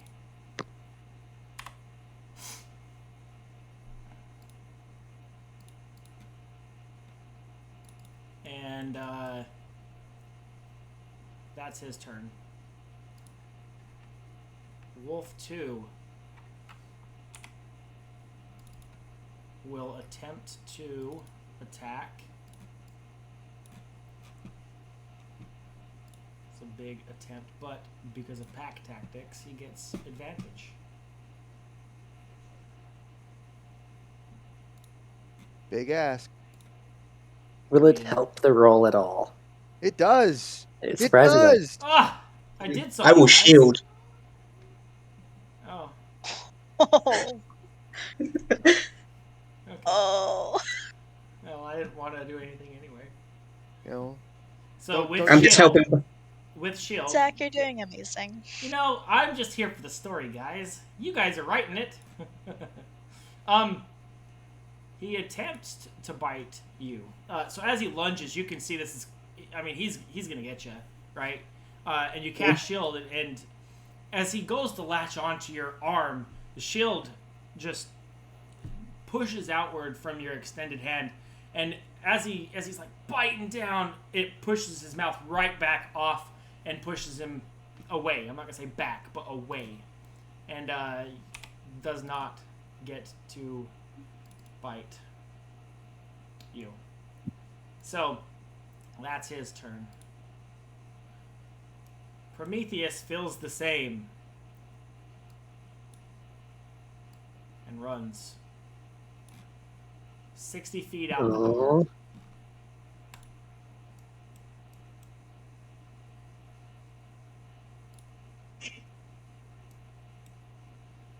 Antonella. Right. I'm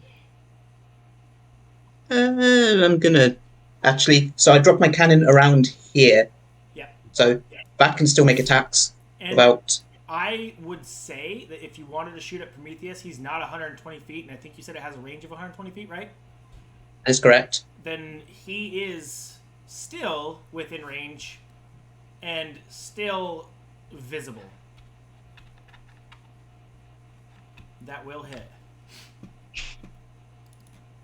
Because he's just running out the cave. 7 force damage. Haha! And he takes one concussive blow to the back of the head on his way out for his troubles. And no, come back. Appears to be still running for his life.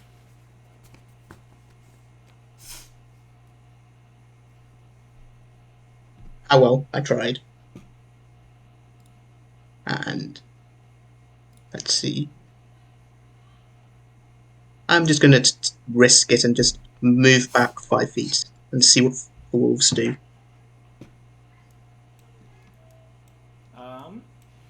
Okay.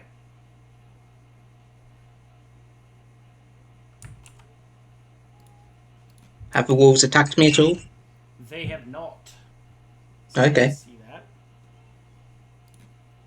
In that case, I will firebolt the weakened wolf. This one. Then do it. Oh. 14. That does hit. Yes.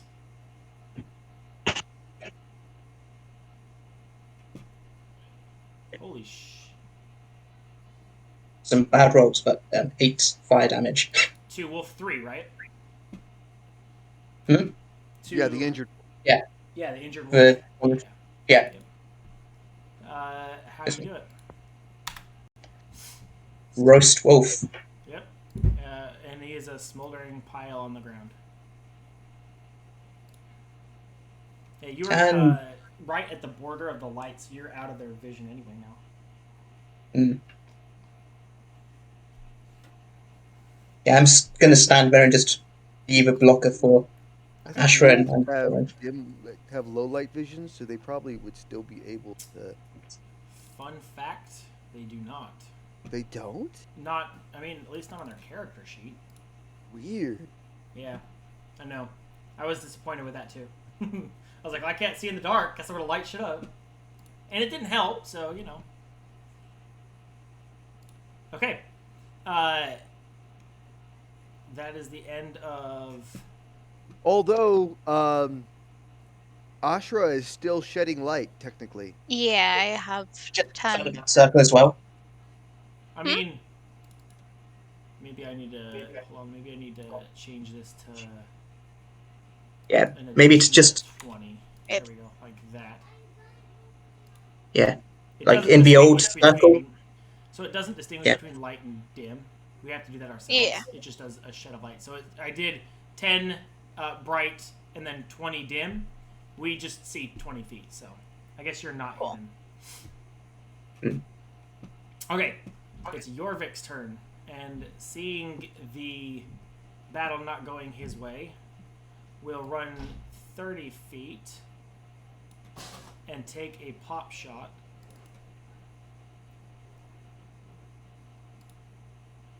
Gosh, come on. At the flying creature. That's Oh, a I that's a did no. try. And that's his turn. Aaron. All right. So, it's my turn. Okay. So first things first. We're gonna go here. Okay. Yeah. He is not away. No. And we're gonna go ahead and attack him. Okay. Target. Rapier. Attack. Normal. I think that hits. Yeah. It And does. then that's gonna give me sneak attack. So damage. Normal. Damage. Normal. And then I'm gonna add on the 5 radiant to increase that total to 15 total. Okay. All right. And then I'm gonna shoot him in the face with my crossbow. Do it. Oh. So you no. pull up the crossbow, and as you pull the trigger, you feel it jam. It's like an audible like snap click. It doesn't break or anything. That's just what you hear. And it does not fire the crossbow bolt into poor Jorvik's face. All right. Okay, is that your turn? I think I'm gonna go ahead and bonus action. Was the bonus Uh, action not to shoot the crossbow? oh no, the bonus action was to shoot the crossbow. You're right. Never Okay. mind. Okay. Disregard. I end my turn. Give me a second. Let me press the button. End my turn. It is Ashra's turn. Ashra's turn. Asha. Yeah. Ashra. Yeah, thank you. Ashra's I'm turn. gonna go ahead and move first. Okay. Let's do 30 feet to here. Okay. That guy's dead. Despite this about to be sound a little bit contradictory, I'm gonna use my mind link innate ability to just kind of whisper to Aaron, maybe we should leave somebody alive, um, before immediately using my bonus action to fire an starry form arrow at our friend down there, Jorvik. Do it. Is it Yep, Jorvik. Jorvik? Do it. Is that? Yeah. Huh? I'm gonna do that. Okay. This is the bonus action to get that out of the way first. Oof. I'm gonna use my luck point actually. Okay, I was gonna say you also hear an audible click, which is weird because there's no contraption or anything involved with this. But never mind. We move on with your free reroll thanks to the blessings of Timora.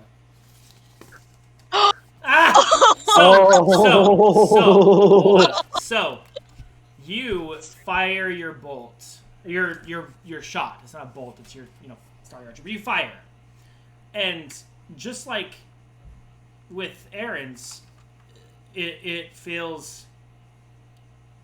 It doesn't feel right. As you release, you can see it's not just off. It's way off.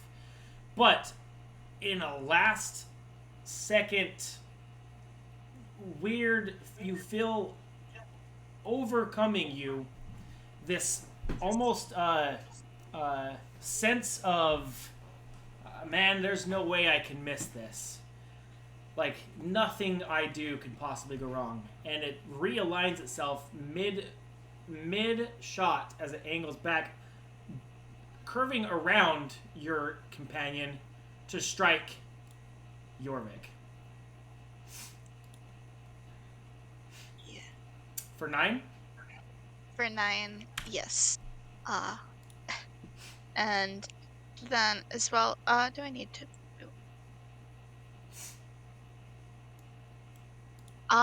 so it says for guiding bolt it says a creature of my choice within range. I don't have to see them, so could I theoretically do it for our friend who we know is fleeing to the south and just do that do they have fairy fire on them still?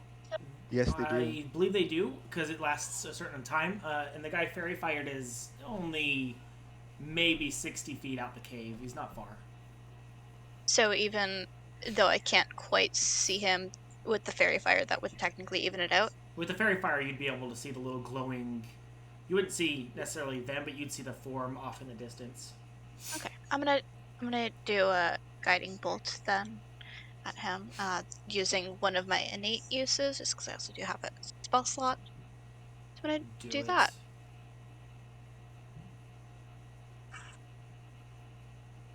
Ugh. That's with advantage? Oh, would it be with advantage? Fairy Yeah, fire fairy provides fire advantage. automatically grants advantage. Yeah. Oh, okay, sorry. Oh, Let me you're fine. Yeah, fire redo it. that then. I'm just gonna manually redo that since that was, or manually do that roll. Sure. Or just, click the attack button thing again and let it roll. No, it was an innate ability. Oh, ha, okay, yeah. Just do D20 for the second one.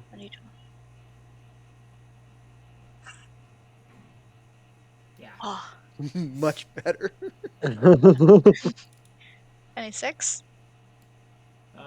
Yeah. Go ahead and roll your damage. I mean, a 17 hit these guys. So. You don't have to roll. This is garbage. What do you want? How does this happen? This guy who just gets plunked in the back of the head with a cannon shot and is clinging to life. And then just like a little radiant, a little radiant flash of light. Just after he gets bonked with the cannon, just a little flash of light that's just like, oh, you thought you were done? Huh? Thought you were leaving? So, you guys watch as Ashra pulls out, doesn't pull out, just forms this bow-like, item, and you see two bolts fire at the same time. One hitting the guy here in front of Aaron, and the second one firing out the cave. As you glance over out the cave, you see who I believe was Jagger, if I'm not mistaken. Prometheus, yeah. Prometheus, who thinks he's gotten away, bloodied, just bruised.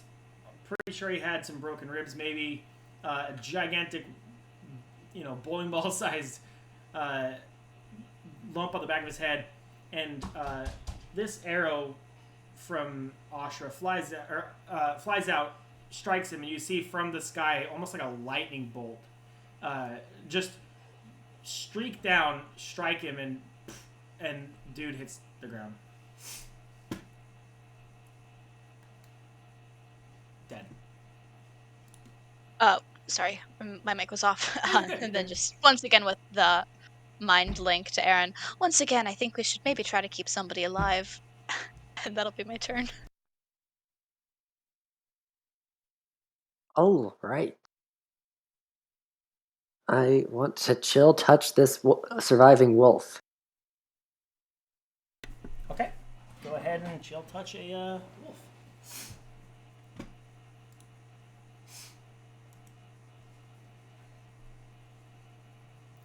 He feels thoroughly chilled. How much damage does it do? All right, we will see. Does chill touch have to be within touching distance? No. Nope. 60 feet. Yeah, yep, you're good. Actually, 120 feet. 9 damage? Ooh. 9. Ow! You would think that's what the sound of the wolf made, but it, all you heard is a whiny whimper. Bad boy. And I guess that will be my turn. Okay. Jagger's turn. He runs 60 more feet down the hallway. Opportunity attack? Jagger's way up. No, Yeah, you've got By Norman me? over you. he was the one who was in the grease before, and he just the gave northern. up. Yeah. He's in the top tunnel. Yeah, Never mind. Jagger's 60 feet farther up the Yeah, he's tunnel and fine. not slowing. Yeah, no. This I wolf, thought- badly injured, not having anyone to really command him anymore, whimpers and hobbles away slowly.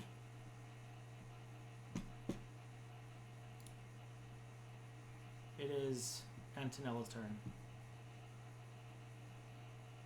So I'm going to get my little cannon to crawl up and just shoot some Yorick. Okay. Wait, no, that'll kill him. We want him Yeah. alive. Of nothing Only non-lethal. if it hits. Nobody told nobody told Antonella not to kill Yorick. Oh, I Yeah, can it's only mind- all Mind mind link talk. between It's only you. mind talk. Yeah. I can only mind link with one person at a time. How would Antonella know? Yeah, he doesn't That's know. Everybody's just dying, man. We're Didn't killing say him. it Let's out do it. loud. That is True. enough to hit.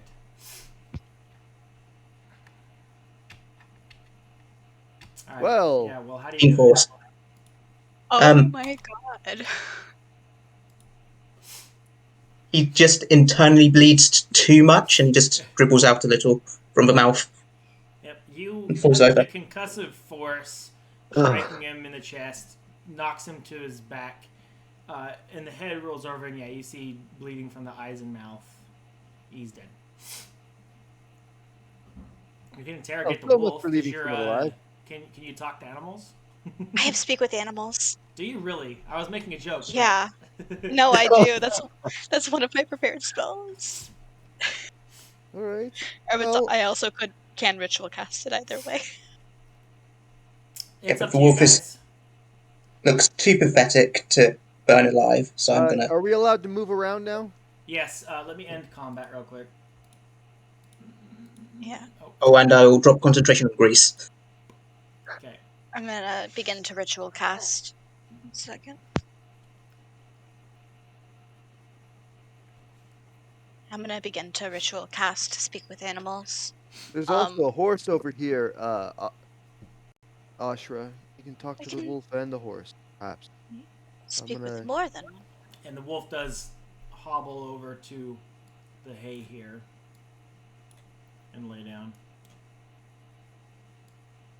That's on the hay enough. Whatever. While Ashra's preparing a ritual, I'm just going to look around for any papers on the desk. Okay. Yeah. If you just want to give me a quick investigation check. Yeah, I'm gonna look over here at these supplies and see what all they've got stockpiled. Okay. 21 on that investigation. No paper. It looks like there is money on the table, though. Different forms of copper, gold, and silver. You find 3 pieces of gold, 12 pieces of silver, and 18 pieces of copper. 4, 12, 18, if you want to annotate that somewhere. Or, sorry, 3, Oh. 12, 18. 3, 12, 18. Right. Well, I'll just take some to give as a donation to the temple because I'm now no longer broke. For the supplies, you go through them, you rummage. It's just a lot of food. They thought, they've been here for a while, so you can see that there's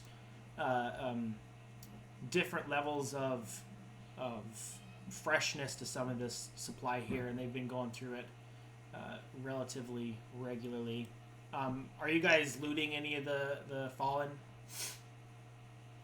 Yeah, I'm gonna look through them to see if there's any letters, paper, anything that might say why they're here. Okay. Going through the bodies, you don't find any papers or anything like that on the bodies. Altogether, there's around 12 gold on the. There should be 4 bodies or 4 bodies if you count the one out the cave. Yeah, the one down the Yeah. tunnel. So around, we'll say it's like 12 gold, 38 silver. So 12 gold, 38 silver, and then like an additional 40 copper. As you're looking around, let's go to Atorin. Or Adarin, sorry. Adarin. Oren. Atorin. Names, okay? I'm not good with Yeah, I have one. Learn it. phonetics. So, Atorin, you come over to the weaponry here, and there's a few different kind of older-ish weapons that don't really stand out. But there are 2 weapons there that kind of look like they're newer than the others, but not just newer. There's a weird, they're almost too nice. And I don't mean they look like they belong on a wall displayed somewhere, but you would expect to see at least a little bit of chiseled, something like they'd been used. They almost don't look used in the way that they're just nice, really nice. Let's jump to Ashra. Yeah. So I have an herbalism kit as well. Is it possible that I could try to do some sort of natural remedy to help heal or maybe stabilize this wolf a little bit because it's badly injured? Give me just an animal handling check to see if it's gonna allow it first, because you guys are just attacking for sure.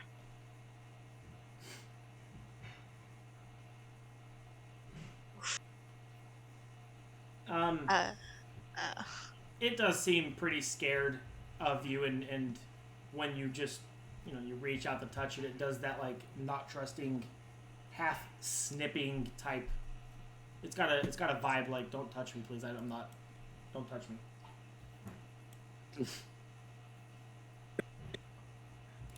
I don't mean harm. I'm trying to help.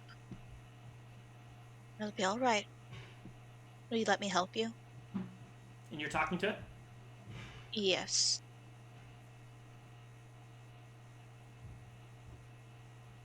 Yes. It's apprehensive, but it'll Oh, that's Osher speaking apparently. But yeah. Yeah. Yeah. Would you like me to? If you're just doing like a stabilize type thing, you can bandage it up and it stops the Okay. bleeding. It's not. I All wouldn't right. really make much of a check because you're not trying to necessarily heal it and it's not dead. So you're just kind of tending to its wounds. No, I'll allow it. All right. And am I able to do that kind of while I'm ritual casting the Yeah. speak with Yeah, animals? that's fine. All right. Yeah. So the 15 minutes goes by is what the ritual cast is. Is Yeah, it yeah. 15? It's 10. It's 10. Yeah, I 10 was gonna minutes say goes 10. by. You guys have been doing your things. You've gathered a couple, some information, things like that. But uh, it's been your 10 minutes, and you're able to speak with this wolf. We truly mean no harm for you. We're just chasing a lead, and uh, we were wondering there were any, if there was any information that you would be able to share about who your uh, fallen formers are working for or associated with. The rest of the party, if anybody's trying to listen in, uh, what sounds like small little growls and like half barks.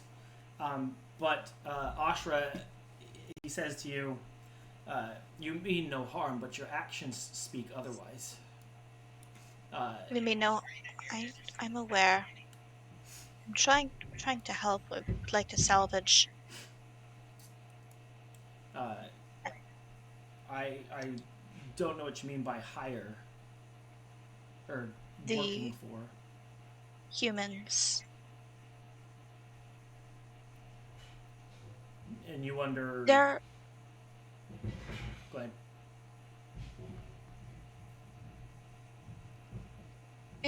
we're investigating something, and we have reason to believe that potentially, uh, they're involved in some cases about missing persons, and we're wondering if you had seen anything or had any involvement of the sort. No more harm will come to you. You will be safe. There have been quite a few, well, some comings and goings. Um, Individuals being brought through here, if that's what you were speaking of. Child, 2 women, 2 men, all about a week apart. Most recent being a few days ago, at nighttime. Any of this familiar? There have been a few, longer haired and a few shorter haired. One human who was smaller than the rest. You know where they went afterwards, passing through? Out the cave, the not the tunnel, but the entrance you see behind you. Do you know what happened after? Do you know where they went? I do not. I was not allowed to leave the cave except for up and down the tunnel.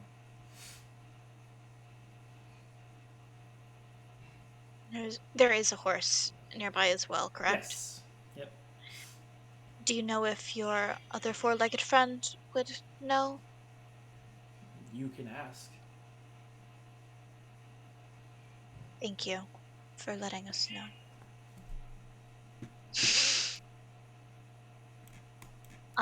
Yeah, and where is the horse off to? I'm gonna just kind of go in. Just to your right here. And you can see him right there. I can't see it. Oh, that's a horse. That's a horse. Yeah, sorry. It was on the actual map. There you go. Horse there in front of you. Yeah, once again, gonna kind of offer my hand before just like very gently, like patting the side of its mane. Just kind of asking about the general same questions, or so focused on if they are aware of the whereabouts and where these people went after passing through. I occasionally get to leave the cave for supply runs for the individuals. There is a cottage not far from the entrance to the cave, and I believe that is where the individuals are going. I don't know anything beyond that, but I would imagine that that is the first place they would go. All right. Do you know of the last when the last visit was? Is there more than just the friends that were here? There are, at least, there is one, robed type figure that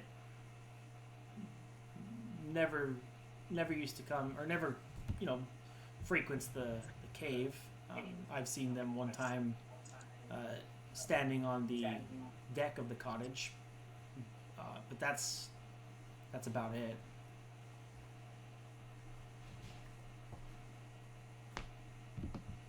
Has this person ever visited down in here, to your knowledge? No. All right. Then I'll just kind of look up to see what everyone else in the group is doing. Just kind of like motion. Anybody want me to ask anything? Sort of thing. Just because I believe this.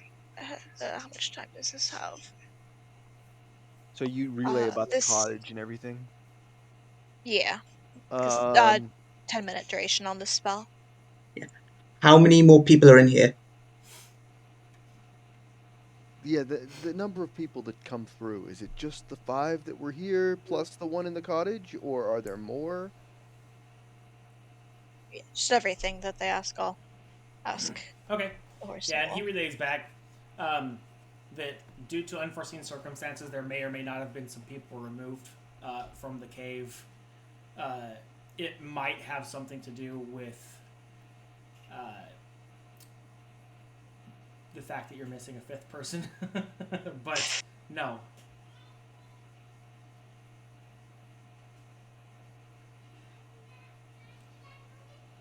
All right. There's nobody else in the cave. All right. Well, I'm gonna go ahead and ask if the horse would be willing to lead us to the cottage.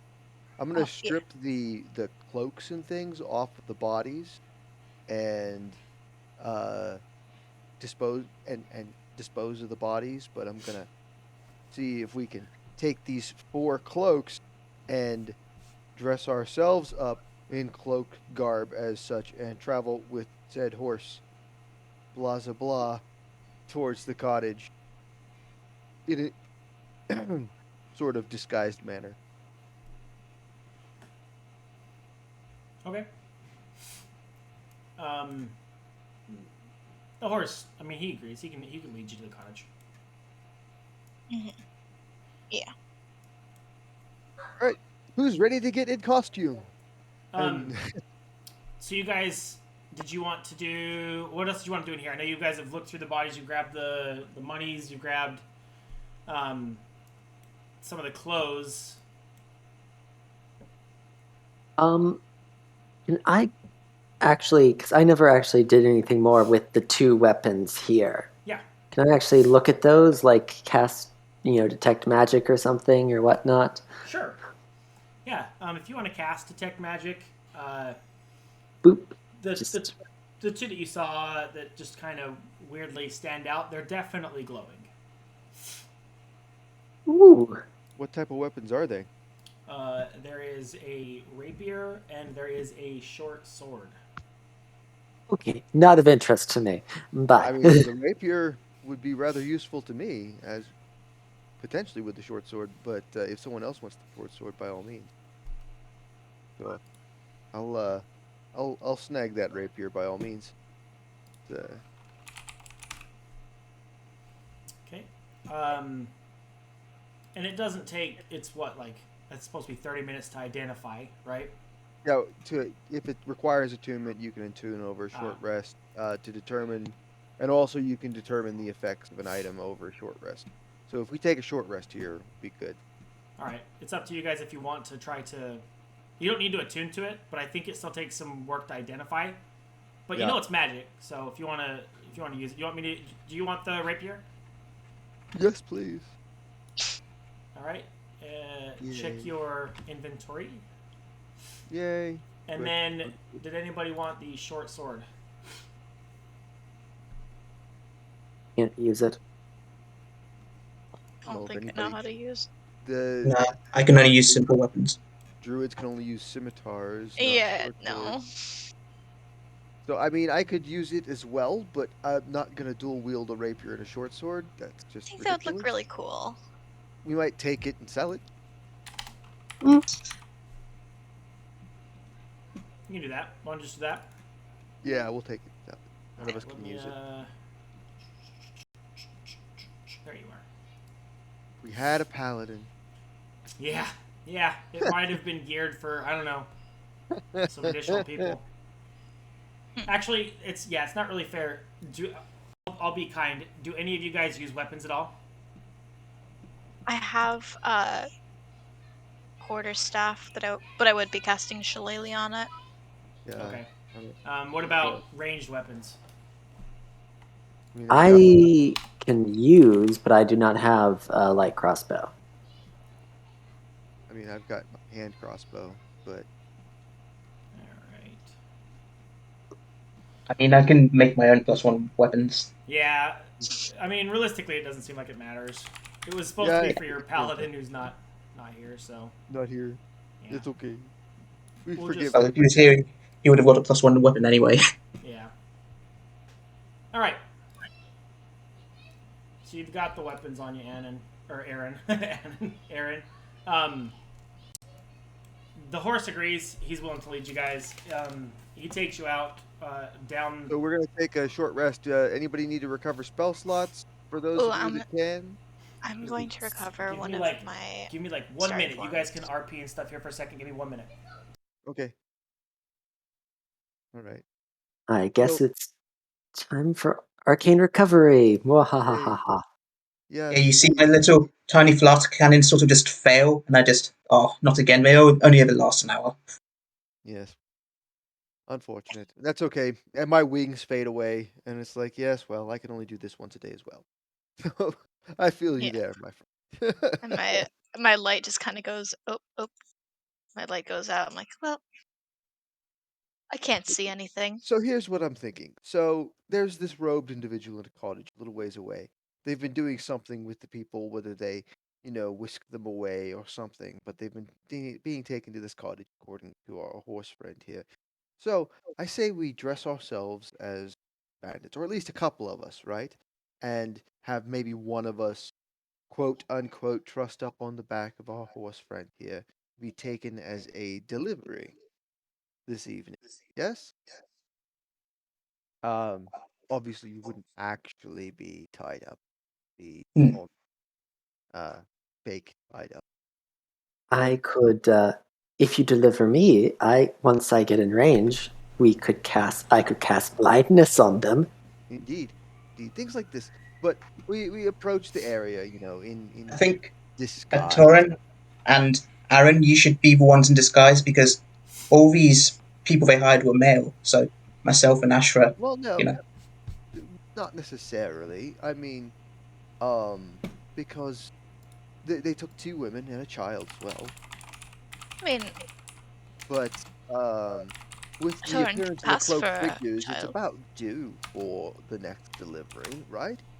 So if Few three of days us wear the early. cloaks and one of us is on the horse, yes, I'm saying that you, Aaron, and Torin should wear the clothes because you will pass off for bandits. You know, my oh, stunning blonde locks are going to give me away, and the lack of maleness.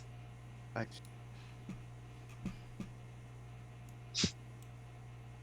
that's fair. I mean, suppose.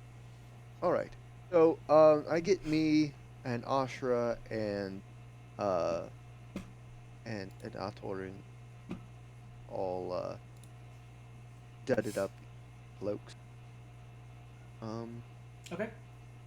And I don't know what is it, a sleight of hand for disguise, or I think it'd be more of a just straight deception, right?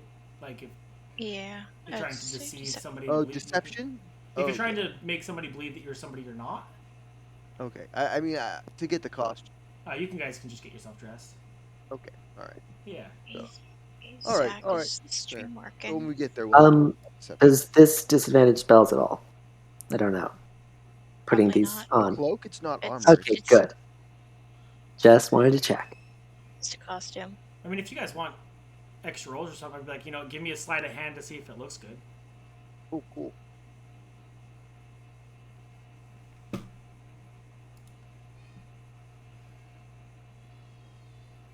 Yeah, Aaron's definitely looking good. Atorin, or Adarin, sorry, Adarin, you're. I mean, you have a cloak on. Wow. I mean, did they have more than have a cloak on? I mean, really? They were big, burly people, so. It's a bit big on my frame, I know, but it's so comfortable. So what I'll do is I'll take some of the sacks that they have piled up here, and I'll dump the sand out of them, and I'll puff them up, and I'll stack them on top of Adarin's shoulders to make him look bulkier. So you're gonna pad his I'm gonna pat his cloak. cloak. All right. Yeah, sure. Same thing he with looks Ashra, lumpy right? and big. Big lumpy guy, Yeah. right? Hey, I think I have like a decent. Never mind. I was gonna say I have a decent strength score. No, never mind. Yeah. This is still one of the highest that I've ever had for PC. It's at 12. Better than mine. I have a 10. I'm at 9, so. 8 here. I'm the strongest. Oh God. I'm dex based. I don't need strength.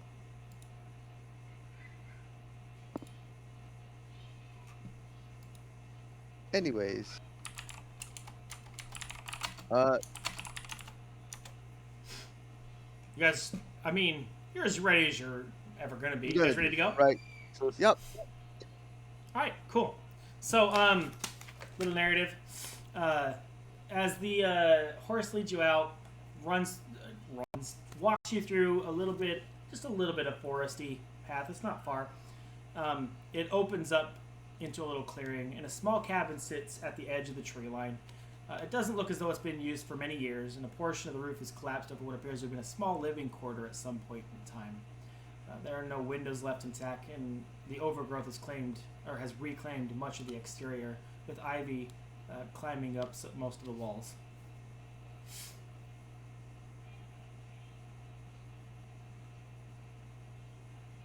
And the horse says, "This would be the place."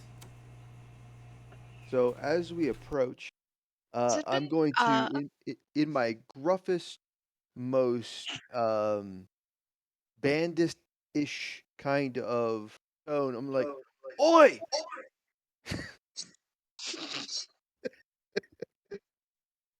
We've got a problem!"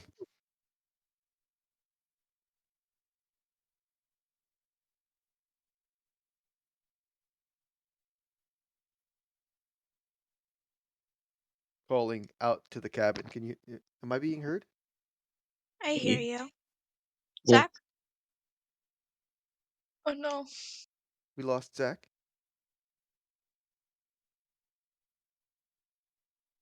Oh no. Oh boy. So,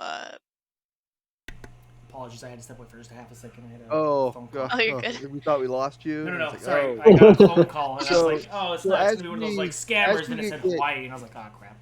Oh boy, here we go. No, No, it's fine. as we get within, 30 feet of the cabin, 20 feet, I call out like in my gruffest, most bandit-ish kind of tone. It's like, "Oi, we got a problem!" Okay. No response, and you wait. No response, and you wait just a little bit longer, and again, no response. I'm gonna go up and bang on the door. Okay. Oi! The door's been ripped from the hinges. It's kind of like half hanging off on, but not really there. Okay. I just push it out of the way and look inside. Okay. Uh, upon entering the cabin, the air is a bit musty, and there's a hint of smoke and rust lingering faintly. Glancing around, there is no furniture left inside, and you can see where the roof had collapsed over one of the rooms, or over the only room, and holes litter many of the interior walls that were covered up by the ivy from the outside. A stairwell sits over towards the corner of the main room, descending into what appears to be some sort of a basement. Guess I signal the group to come forward, and I'm gonna head towards the basement. Okay. Are we giving up the ruse then? I guess All so. right. I mean, there's nobody here. I would like to Alright. detect magic. Sure. Detect magic. You don't see anything. Yeah, there's Well, no I get to magic keep in it here. for 10 Save minutes, the so 2 items your Asimar is carrying. well, And I for the guess next 10 minutes, I can still tell if there's more. easy. Okay. Guess I'll regenerate a cannon as well because I lost the other one in the short rest because they only last an hour. Okay. So you create another cannon, is what you're saying? Yeah. Sure. Okay. So you're carrying around a little cannon with you. Sounds good. All right. I'm gonna head down to the basement then. Okay. See what's down there. Yeah, the basement has a dirt flooring with iron chains hanging on some of the walls. One of the walls appears to have some sort of makeshift shaft with a tunnel descending into darkness. The smell of smoke and rust seems a little bit stronger here, and it's easy for you to surmise that those smells are probably coming from deeper down the tunnel. Light fixtures, Nothing. anything? All right. I'm gonna go ahead and cast light again Okay. on my now +1 rapier. Okay. And we're gonna make our way down this tunnel stealthily. Yes. Yeah. Yeah, stealth. You guys want to be secretive? Secret tunnel. Secret tunnel. Secret God. tunnel. Under the cannon. Oh my Cannon. god. That's with disadvantage. Oof. Not rolling so good right now. Maybe this heavy armor is a stealth suit. Apparently. Okay. So we're not being very sneaky this time. I mean, These cloaks you in guys the way. didn't cast Pass Without Trace, did you? These are just normals? No, I want to save that spell slot. Sure. So, you make it down the tunnel. I blame the cloaks. Yeah, and it only goes down, 30, 40, 50-ish feet before it curves off to, towards the right. And you guys run into what is like some sort of staircase. Going down the staircase, it hits, as it hits the bottom, it opens up into a cavern, a relatively large cavern actually, with a river flowing through the middle. The walls are all lined are all lined with candles, and along along one of the walls is a set of iron bars forming like a makeshift jail type cell. Another wall has some sort of effigy made from human remains to create a monstrosity of sorts, and a large portion of the cavern is raised at the center, and at the center sits an altar with a dismembered body lying across it. 4 individuals stand in a square around the altar with their hands raised, chanting in a strange, unrecognizable language. And a 5th stands over the altar with holding what appears to be some sort of a tome. You're not sure exactly. And you watch just as you enter the room, the tome flashes in a bright, like a putrid green, before like a flame almost, and then disappears. Can I get an Arcana check on this? Wait, Sure. so that whole thing disappears? Yep, the tome seems to have just gone up in flame. Okay. You're familiar with this magic type. It is a necromantic type in style. I mean, the greed was kind of a giveaway, but yes. Does anybody, why don't you give me a history check? Anybody who's at least I am good at those. proficient in Arcana, give me a history check. Could I do a religion, maybe? Sure, I'll allow religion. That's fine.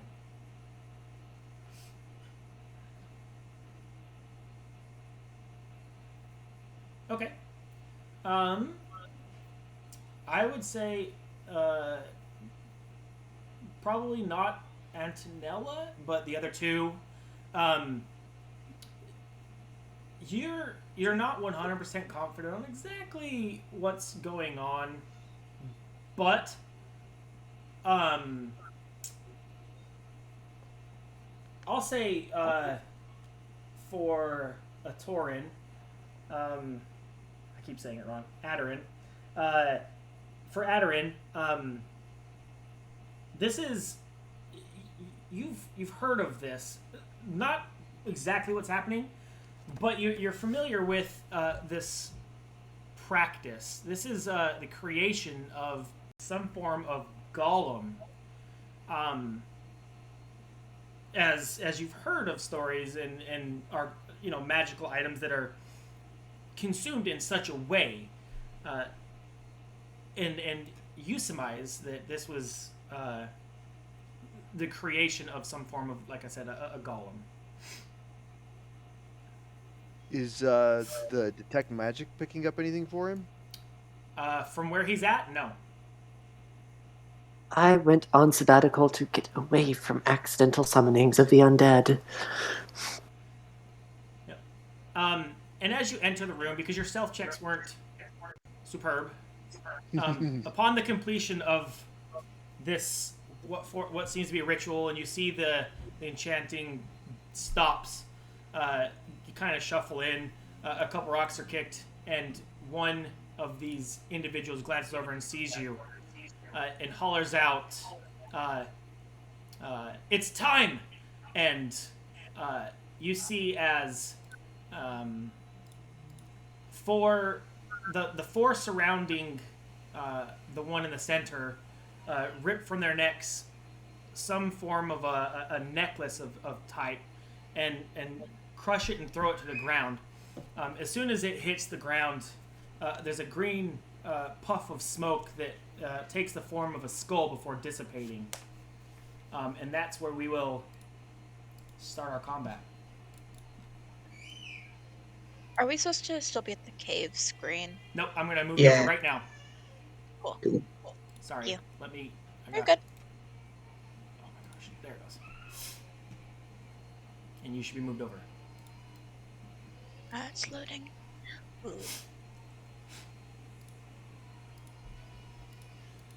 Oh, this is nice.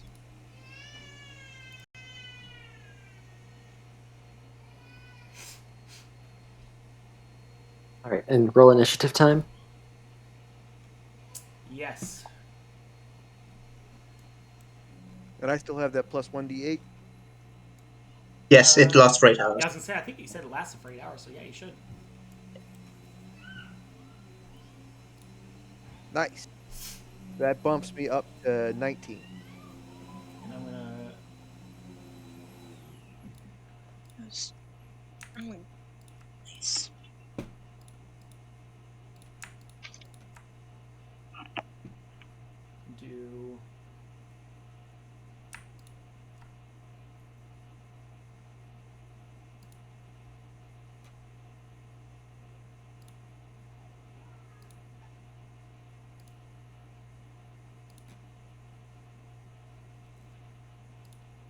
this. Yeah, I should have a 19.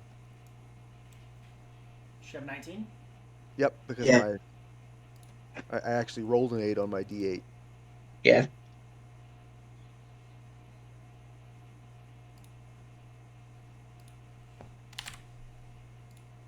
Boom. Fixed. On the fly. Okay. Love the adjectives. Zealous flesh golem. All right. And let's begin combat. All right. So starting off, I am going to move by. I hate this does this. I'm just gonna refresh this page. 30 feet to here. And then I am going to oh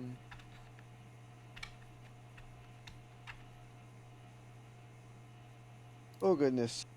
Yeah, I'm just gonna go ahead and fire off a crossbow bolt at this guy.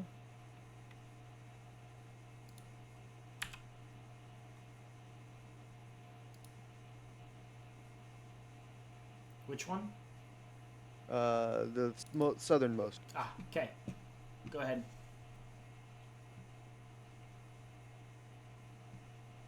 A 13. Oof. That does hit. Oh, sweet. Yep.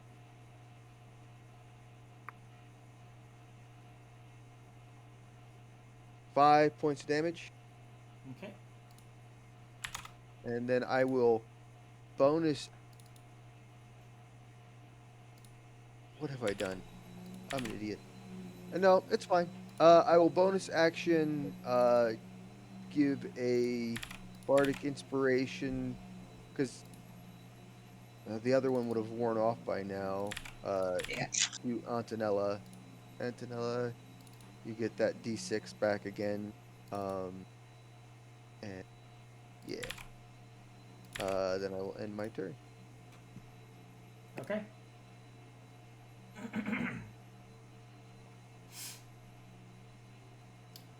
Cultist 1 slides, not there. Go back.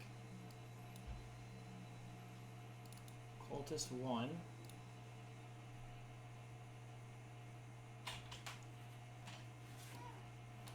will move to here and ready in action to swipe at you. But on his turn,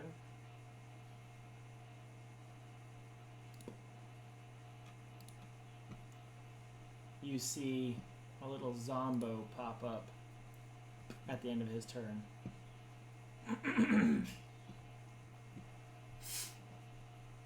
And that is his turn. The next cultist runs forward to here and will take a swipe at you.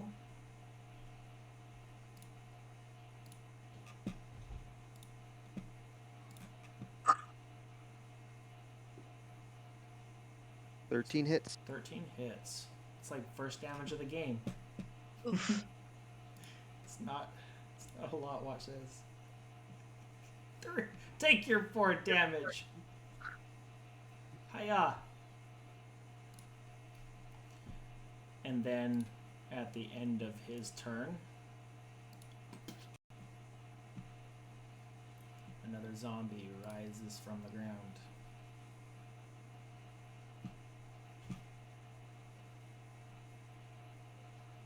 Zombies don't go on this round. This cultist runs down and hops down to here and will target you.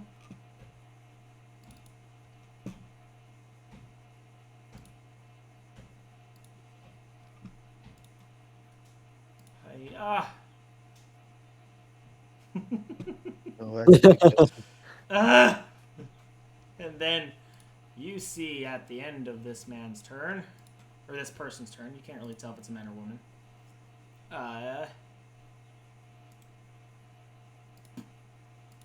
Zombie rises from the ground.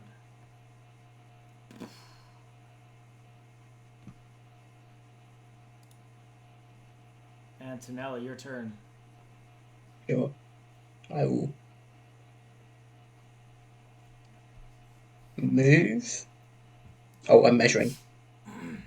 I did that. Yeah. I think we've all done that. So I'm going to drop my little cannon behind me. So there. Okay. And it's going to take a shot at this one here. Okay. Okay. I'm going to try something real quick.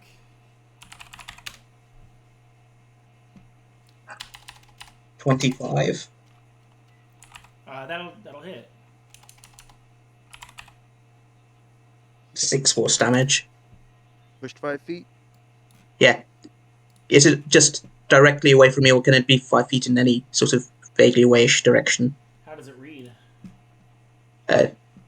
Just says I'm pushed up to 5 feet away from the cannon. I would imagine that pushed would just be away from cannon, so if it's up left, up right, or straight back, I'm fine with any of that. But I don't know if you could Like push move it them up right, if possible. up right. Yeah, This guy? to there. Yeah. This way. Oh, to here. Okay. Yeah. So cannon launches him just into the wall here.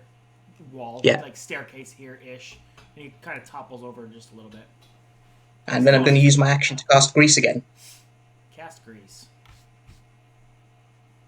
There. Okay. It's not on, like Aaron, it's on the 3 cultists in front of him. Yep. And it was a dex save? Yeah, DC 15. I'll get it up. Hey! Ooh. Useless 20s. Those are my favorite.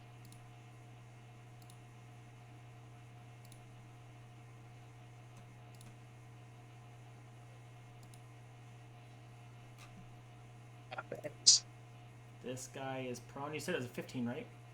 Yeah. So this guy is prone on the stairs. He's the one you shot too.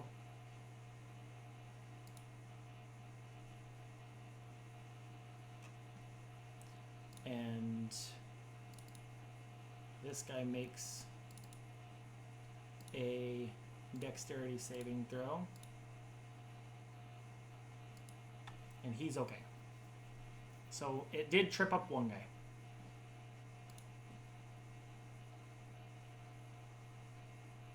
Well, I had to try it, Aaron. Okay, get back to me. Okay. It is the next little cultist here. He will sprint up to here. And then end his turn, because that's all he can do. Alright, you're up. All right. I think I'm going to do.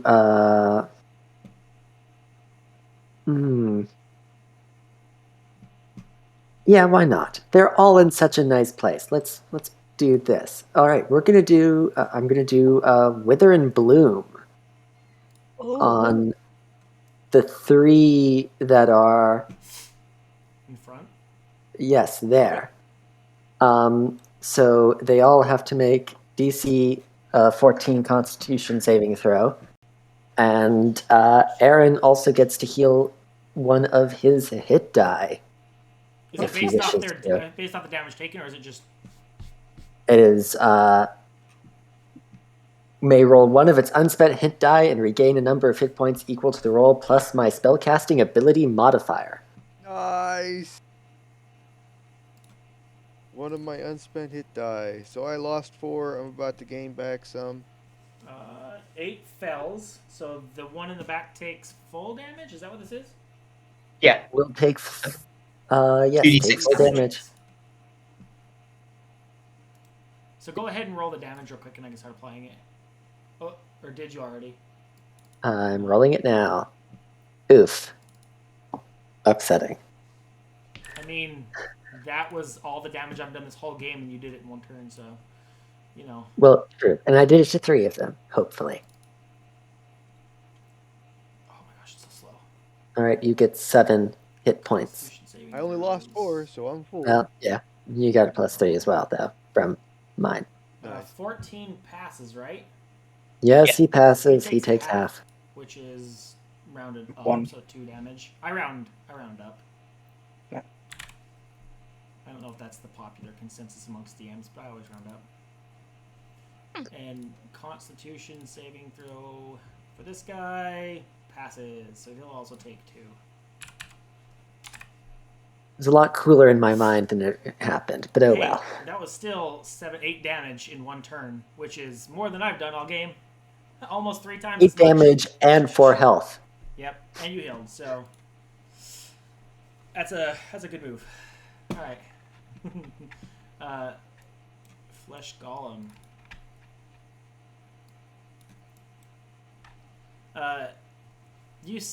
So now that you can fully see this Flesh Golem, because he's going to move to here as he comes into view. You see pieced together just body parts. There's limbs and torso and everything from different. I mean, it's mismatched. You know, the sheer disgust almost brings you guys to the point of vomiting. I mean, you can see atop this disgusting creature's body sits the head of a child, roughly 8 to 9 years of age, wailing in agony and hatred and disgust for the horrid creation it has become. And then with its other 30 feet, it'll move. We'll go to here.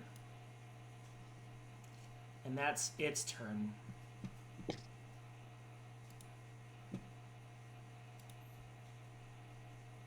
Alright, I'm going to start off with a little bit of movement. Let's... Here. I'm just gonna get to there. I have a bit of a science question for you, Zach, real quick. Mm-hmm. Grease catches on fire, right? So I was looking at the spell. I didn't see that it did. But, like, if it's grease, would it theoretically catch on fire? Let's do some sleuthing real quick.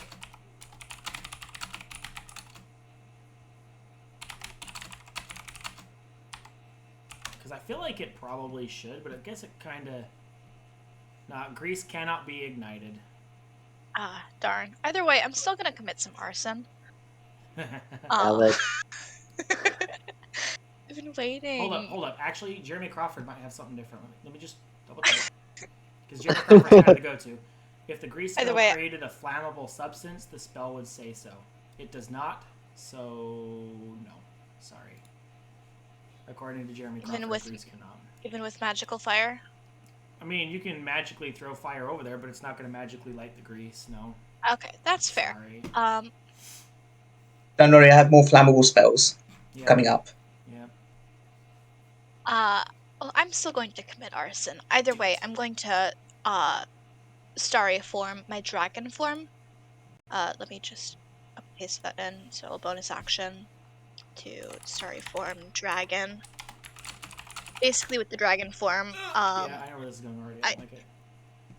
yeah, dragon form, I pretty much can't fail a concentration spell. Okay. And I'm going to go ahead and cast a flaming sphere on this little unoccupied, Sure. right there. Okay. Let me pop that in. You can So then draw they a will- circle real fast and just put it there. Oh, it might actually pop one up just because of what the Okay. spell is. I'm just going to cast it at 2nd level. Yep. Right there. I'm gonna remove So it. There they you go. will all need, I'll place that there. Do I need to make saving throws again for every one of these people? Yeah, they need DC 15 Dex saving throws. I like when I have to Prone slowly boy. roll each Poor individual prone boy. person because for some reason I can't figure out how to make them all just save. Actually, oh, hold on. What if I select I don't know. the 3 of them? I haven't used this spell in so long. Because I think, what if I select all of them? Hold on. I have something I want to try real quick because this might do it for me. And then I saving throw DC 15. Normal. Come on, please. Bitches. It's still only highlighting one cultist, though. Oh! No! It brought it up for each of them. Okay, hold up. Let me do this one more time. So I can do this, and then I do normal, normal, normal. Ah! Guys, look, I figured it out. I'm not bad. I mean, they are. They all... Okay, one passes. So the one in the back passes. The other two, I presume, fell. Yeah, fell. Even if they do pass, I do believe they will still take half damage.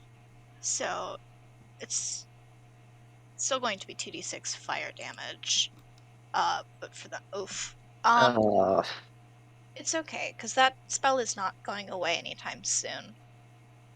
I can move that on a bonus action. Well. So a 5-foot sphere appears in an unoccupied space within the range and lasts for the duration. Any creature that ends its turn within 5 feet of the sphere makes a dex saving throw. The creature takes. As a bonus action, you can move the sphere, that creature, if you ram a sphere into a creature. So it doesn't look like they actually get hit upon casting. It looks like you put it there, and then anybody who ends their turn within 5 feet of it takes damage, or if you ram it into them. Huh. That's how I read it. Am I wrong? That's not how I played as a DM, but it is totally up to you. So if we want to do It it is that what is written. cool. It's whatever. You could just ram it into somebody. Yeah. Yeah. If you want to ram it into one of those guys. I don't have my bonus actions. Oh, that's right. You used it for your form. Mm. Yeah, I don't. Actually, wait, if I theoretically ram it into the guy that is right next to Aaron, would everyone have to make saves or just No, just the one you ram it into, I believe. If they end their turn within 5 feet of it, they'll take damage, but casting it in there at first, I don't think causes damage, is what it says. Okay. I'm gonna keep up my dragon form. Yeah, so I'll have that there. Okay. And there's just a flaming sphere fire. Okay. And it's hot in that vicinity, like really hot. Yes, it's. Yeah. First round, zombie doesn't get a turn because he just popped up from the ground. He's in the middle of climbing from the ground. This cultist will rush about 55 feet to here, around all these people, and end his turn. And as he does so,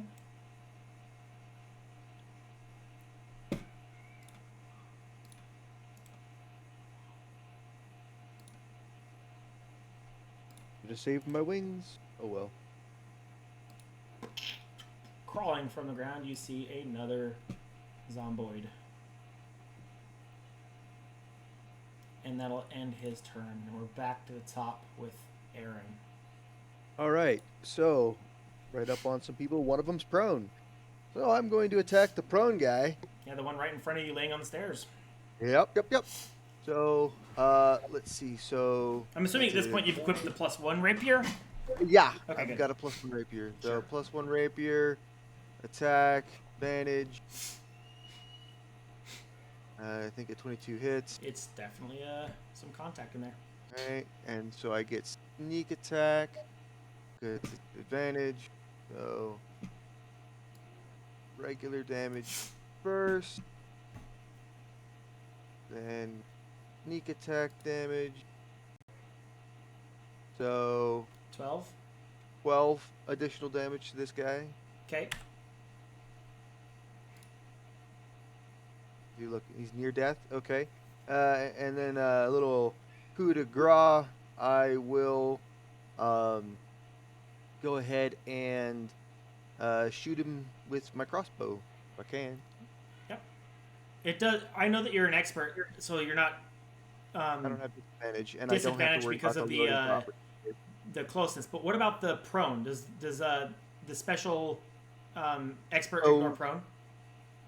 So crossbow expert. Let me pull it up. Sec. Just out of I will curiosity, I find know that it'll ignore the fact that you're within 5 feet, but I don't know if it ignores prone. Yeah, so prone any attack roll against a creature has advantage if it's within 5 feet. So it doesn't matter if it's a melee or ranged attack. It's automatically advantage. All attacks within 5 feet are at advantage. Yeah. So Okay. ranged things don't have disadvantage because they're usually Normally, from it further. would be a straight roll, but because I have crossbow expert, it's technically an advantage roll. Because you ignore. Because I ignore any disadvantage from being within 5 feet. Yeah, sure, whatever. Just go for it. I'm fine with that.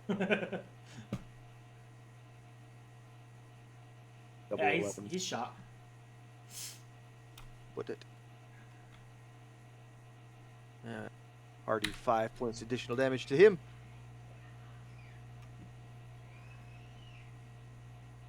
He's definitely hurt. This poor dude didn't even he just existed. So he was near death, and he just took 5 more points. He's not dead? He has 1 hit point left. Oh, biscuit. Yep. So close. All right. In that case, I am going to go ahead and move without disengaging and the guy that I attack can't take an opportunity attack against me because I'm a swashbuckler, but the guy next to him can. So the other dude should be able to. Let's see what Yep. he gets.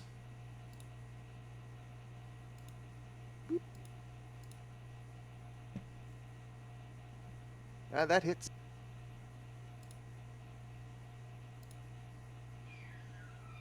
Ooh. Ooh. Ow. Oof. Undoing all my hard work. Yep. But don't. So when they move, they still got to make the dex save, right? If they end their turn in the grease. Only end. Okay. And if they end their turn next to the sphere. Yeah. Yep. I think they're fine not moving. I don't know about you guys. Yeah, they're fine. What's 33 minus 7? 26? Yeah. Okay. Is that it? Yeah. All right. I forgot to. There you go. You're fine. I got you. We're on to a cultist who will jump down and go 5, 10, 15, 20 to here. What the okay. He just took off and then was back. And he's going to swing.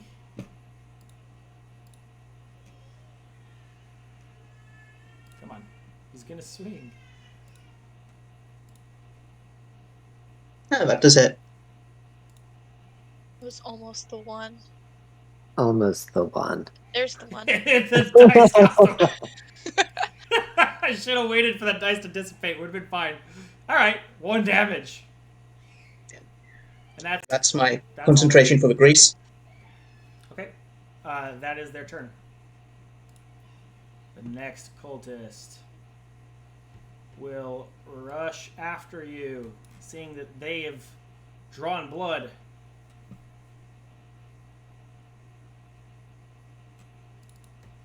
Oh, my computer's slow. I'm sorry.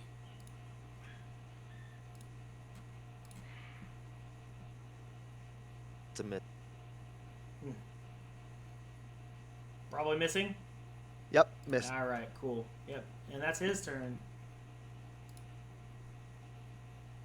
This zombie will shamble forward to do the bidding of its masters. To here. I think it only has 20 feet. Yep, max range right there. Okay. And then...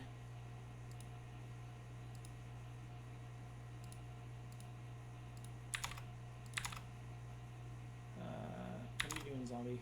Come on. Against... homeboy. Take this! 13 hits.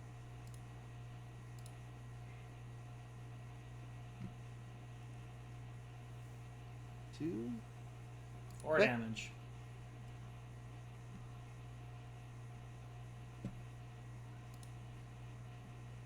This zombie will shamble forward and do the bidding of its master.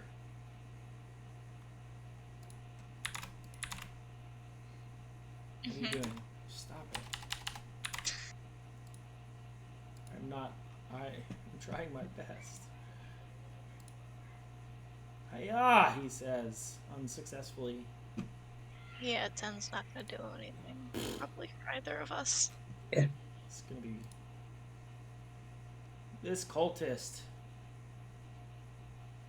will stand up.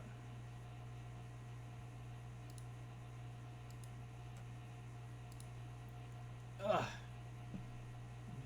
Very unhappy and hurt, will move forward and try to slap this person in front of them, causing him anguish as he swings. Doesn't hit. Does not hit? Oh, No. See, so much anguish, in fact, that they are unable to find purchase. I forgot that I'm lit up. It is. Go to the next person. There it goes. Your turn. Antonella. Oh yeah, by the way, the little circle's just where my tiny gun is. Yep. Okay. I believe that's where we stuck. Sorry. So. Yeah. Does it consume the space so that people can't stand over it? It's a tiny one, so I don't know. All right. Okay. But the little gun is going to move over here because I gave it legs. Because Nice. why not? So I'm going to shoot. Where's the nearly dead cultist? He's the one up to the upper right of you. Yeah, I'm going to shoot him. Okay.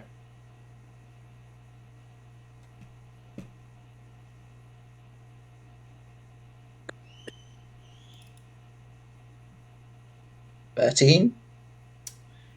That does hit. How do you do this? Just whack him away and he just head falls off. All right. Yeah, his That's head it. falls off.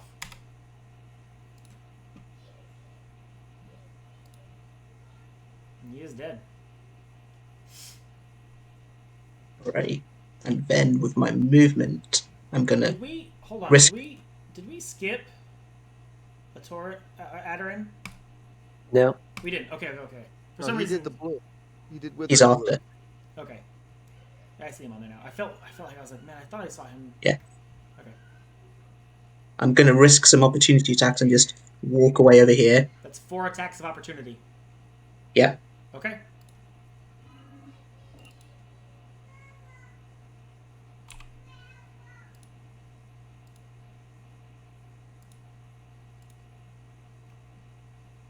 Yeah, the AC is 19. Just to I mean, speed things is it up. really a risk if I'm the DM and you have a higher than 5 AC? Is it really a risk? You can't see me, but I was doing air quotes when I said risk. Yeah, I believe you.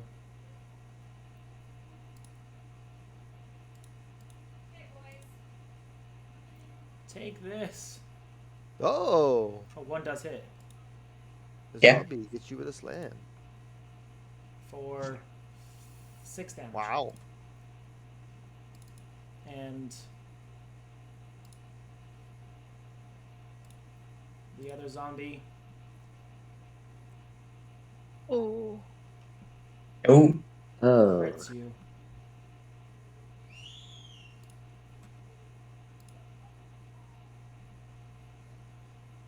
For 1 more than the last guy.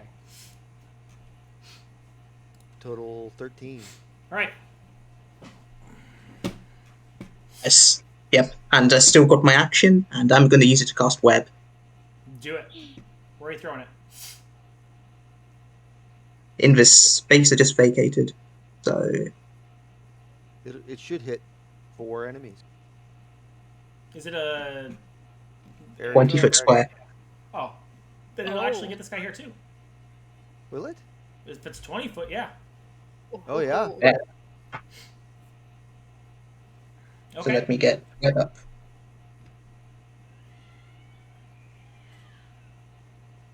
So yeah, each creature at start its turn in the webs or enters them during the turn must make a dex save. So on the start of their turn. Yeah. Okay. Yeah. Okay. Cool. They are webbed there. Or there is webs there. They're not technically webbed yet, but yeah. Alright, is that it? Yeah. Okay. Next is Sneaky Cultist, who has to make a dexterity saving throw. Yep. Of what? 15. Oh, he makes it. He does not seem to care as he chases after you.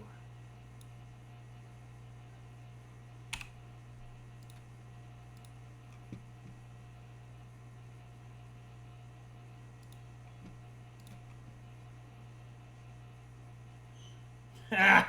Okay. I mean, he exists. Does that count? This zombie, not being too bright, is going to try to shamble over this way. Now, if they enter in, they have to make a dex save, right? Yes. So not being bright, he's just going to shamble over to the opening between some people over there, but unfortunately gets stuck here. Let's see if he saves his saving throw. Okay.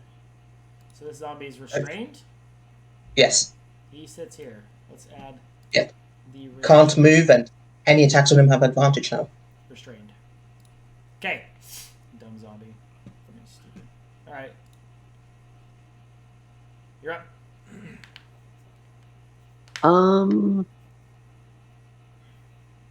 I'm going to do Toll the Dead Do it. on the barely injured Moody Cultist. Yep. So he needs to roll Wisdom.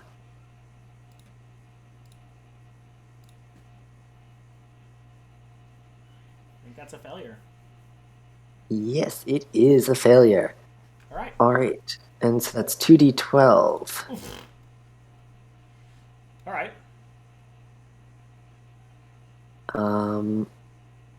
Okay, that's 2d8. I think I'm hitting the wrong button.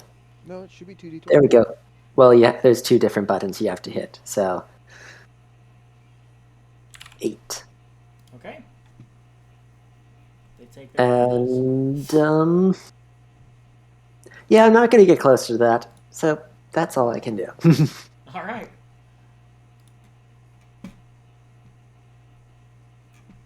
Come on. Oh, there it goes. And this guy's gonna let out another little screech. Wail.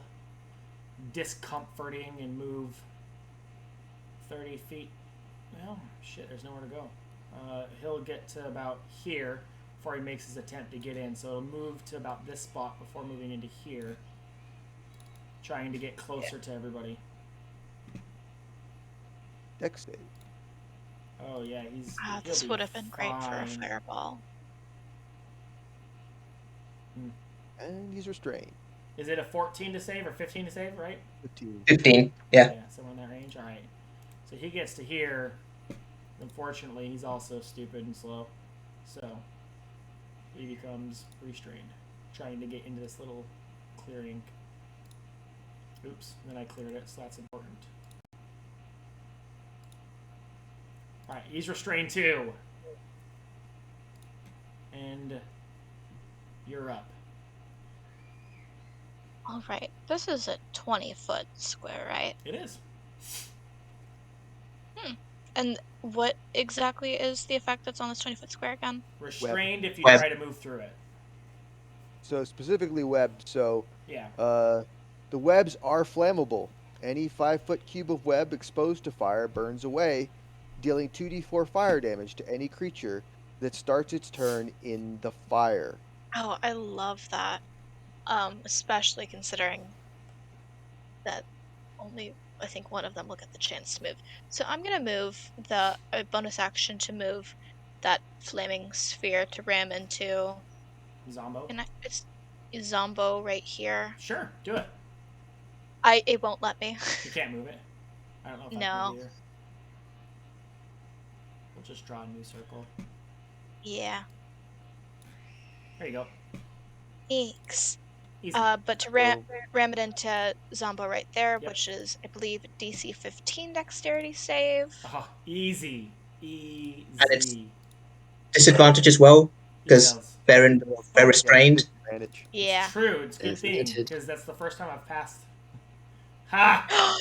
Oh. All right. I love that. That's a failure. And then it's 2d6 fire damage, I believe. And then everything else also catches on fire, correct? Yeah, the 3 squares that it's passed through. Yeah. So That's the 2 squares 9 it fire passed through damage and the to zombie this. square will all catch on fire. Okay. So the zombie will take an additional 2d4 fire at the start of its turn. Yep. So that, and then I've never cast this spell before, so I'm going to, so is my bonus action, and I'm going to use my action to cast Erupting Earth, which is a 3rd level spell. And I'm gonna center it so the difficult terrain is also going to be the web area. Okay. So basically, they're gonna have a really fun time trying to get out of here. So it's difficult terrain, and it can cause them to get stuck if they don't pass their dex saves. And half of it's on fire. Yeah. A quarter of it's on fire. It's dexterity saving throws, or else it's 3d12 bludgeoning damage. Ugh, screw this square in particular. This 20-foot square here. Don't touch it. Don't go near it. All right. So that's, I think, 7 1, 2, saving 3, throws. 4. Oh, 6. 1, 2, 3, 4, 5, 6. 6 because one 6 of them's already saving dead. throws that you need to make. I love you, Zach. See if I can even. These saving throws are at disadvantage, by the way. I do know how to do this. I know how to do this. Ready? Yeah. Well, only on the restrained ones, right? Yeah, there's only 2, 3 of them that are restrained, I Yeah. think. 2 of Here them. we go. Ready? Saving throws. Normal. Oh boy. Normal. Oh, I like all the normal ones Yeah. being low. The moody cultist is not restrained. Self-confident one, I think, is the one with disadvantage, if I'm not mistaken. No, it's the rabid. Okay, well.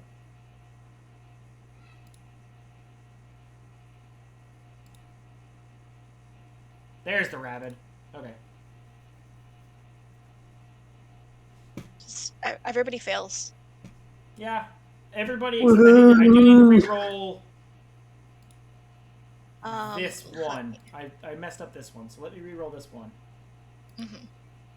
He's supposed to do normal, not disadvantage. Not that it's going to help. Oh, it did help. Okay. That's still going to be half damage, though. For the for that one. Okay. For that one that passed. So roll damage. I'll do full for everybody except for the one dude. Oh, 25 bludgeoning damage. All right, and this is magical damage, right? Yeah, magical bludgeoning. It's magical damage. Oh, it's magic, you know. Yeah, let's start killing people. Huh? Oh, now that one you like. Oh, really? Huh? What? No threats against me this time? Oh. It's okay. You remind me of the babe. What, babe? Babe with power. What power? Power of voodoo. Voodoo? Voodoo. But I do You need do- to make. You do. And also, it's not a concentration spell, which is the best part about this. So I'm still committing arson. Arson. Okay, so this guy only needs to roll a Constitution saving throw of like 17. He can do it.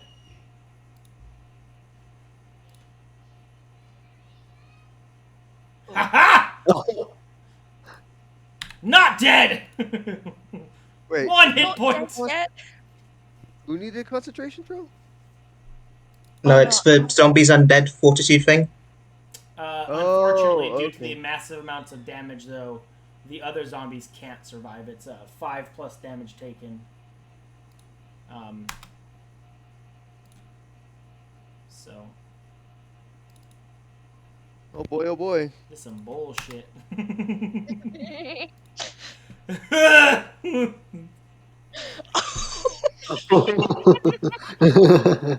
I don't like it. I forgot how How much I is love the, playing druids. How is the golem uninjured? He's Oh, not. it's I just hadn't injured. gotten there yet, okay? Okay, he's injured. Okay. I'm Took not that 25 fast. points. He took 25 points of damage and he's only injured? Oh, Yes. fuck. He a big boy. Oh, don't worry, I have a plan for that. I mean, he also can't walk, so this is some bullshit. Hey, he can break out of it next round with an athletics check. Literally just killed 6 people in a round. Or 5 and 1 got back up. Hey, sometimes it be like that, you know? Alright, is that your turn? Is everybody dead? Pretty much.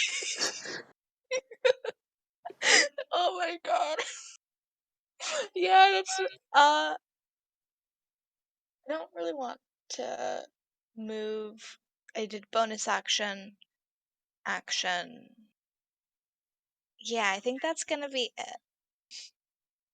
Fine. Just a nice casual little turn. Yeah, casual. You know? There's 5 Filthy casuals on that casual. ground right now, is what that is. Yeah, it's a casual. There are a lot of casualties. Casualty. That's a lot of damage! Alright. Well, there's your turn, so... I Casualty. mean, we're just giving you less enemies to control, so really you should be thanking us. Yep, Yeah. This yep. zombie's Just trying to make your life frustrating. A lot easier, less Zach. saving throws you have to make. Just get them all out of the way at once. This zombie's gonna walk to here and just avoid stepping in that stuff. Because he's gotta go around the dead bodies or something. It makes Cool. sense if you don't think about it. Cool. Yeah, if we don't think about it. Yeah, But, I just- mean, it can't make an attack because it had dash, so that's cool. Yep. And that is his turn. On to the next cultist. Not happy about what he sees.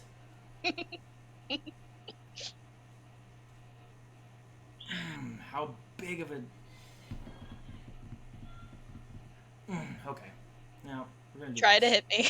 Well, I was maybe going to have them raise some dead, but... I'm Oh. not. I mean, you could raise the dead that are in the webs by all means. And also crushed under a lot of rocks. They'll be, restrained. What? Rocks fall. You Immediately. shut your dirty whore mouth. Yes, raise the dead so they can get restrained. Yes. Attack! Take this! He has inspiration, though. Okay. No, Okay. okay. That's his turn. Okay. 'cause that's, Do it. uh, Right. His Zach 6 isn't gonna hit. All right. yeah, I Okay, know. my turn here. I told you, playing with a DM like me is like playing games on easy mode. It's not fair. Reload, right. Yeah. All right. I'm gonna attack the zombie that just came up on me. Yeah. Right. So let me shift T this guy, and I'm gonna attack him with my +1 rapier. Normal. I think a 19 will hit. Pretty confident And that it in fact I does. get sneak attack damage with that because it's the only enemy next to me. And normal damage with this. And some sneak attack damage with this. And 9 plus 6, 15 points of damage. It's okay. I have faith in him. Alright. So he takes his 15. How's he looking? He's looking dead. Son of a bitch. All right. He only All had right. to roll 17 or higher. No, I mean, he only took 15 points of damage. He Yeah, should only so 20 roll or a higher. 10. No, A 10, I think. No? no. The if I maybe I read this wrong, but if I'm not mistaken, yeah, it's the DC saving throw is DC 5 plus damage taken. So 20 would have been his. Oh. No, I thought it was damage past the... Oh, well. Okay. Yeah. Cool. Here I can All post right. it for you guys to read. if you want. So let's see. So that's going to There you go. make me... I don't have to shoot him They face weren't down. supposed to be strong zombies. I'd make I them guess kinda I weaker. will shoot the guy that's going after Antonella Sure. Take with your my shot. crossbow.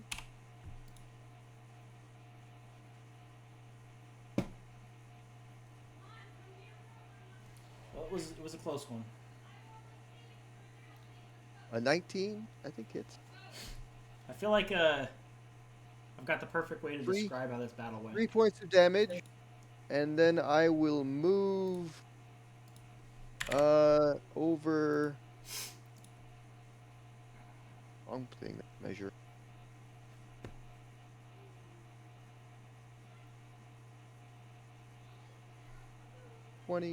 There.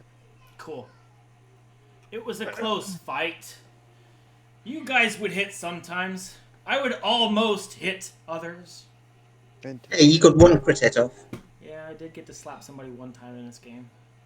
So yeah, the zombie needs to make a dex save because he started in a web.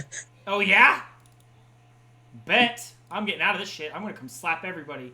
Y'all in trouble. This Wait, is the also- zombie that does it. This is okay.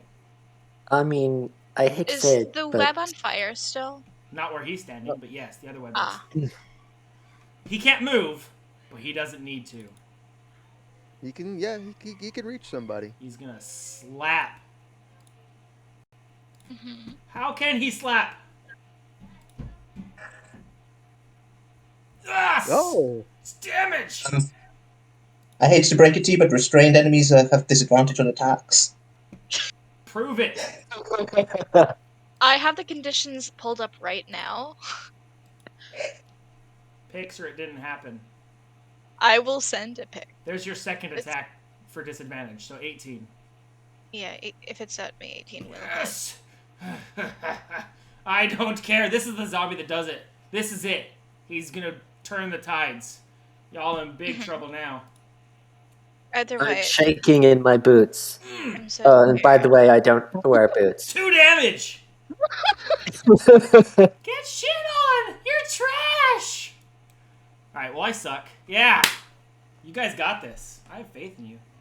Oh, Do you just- want me to just roll that wait. concentration check, even though I can't fail it? I don't. If you want to roll some dice, you can, but I don't feel like you really need to, honestly. That's fair. Yeah. Yeah, I think you're probably okay. Yeah, with the dragon form, I literally cannot fail a concentration check unless I take more than 20 points of damage. Wonderful.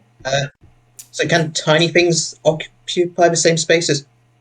I would Bigger say ones? yes. I would allow it. Alright. I was gonna have guys stand on top of your cannon anyway because I don't think something like a little tiny rock is gonna stop. You know what I'm saying? So yeah, I'll allow it. But anyway, I'm going to move the cannon there so it can get its attack off. Okay. Oh, Zach, I sent the picture in the game chat. I didn't see it. Sorry. I also posted it inside of Foundry. Didn't see it. It- Did you see the crit? Oh, I also don't acknowledge criticals anymore. After how many you guys- Ah! Who'd you hit? The guy right in front of Right in her. front of him? Yeah. The barely injured one? Yeah. 14. Jeez Louise, okay. He's hanging in there. Yeah, but he's also pushed 5 feet. He's pushed 5 feet this way. What the fuck? it's What not 5 the- feet. Bro, I barely touched him! Hold on, who's moving my pieces? You know, if he's gonna pass through there, I think he probably What? has to make He's dead! saving Who's throws. touching stuff? No, there's a zombie on top of him that's dead. Gosh dang it.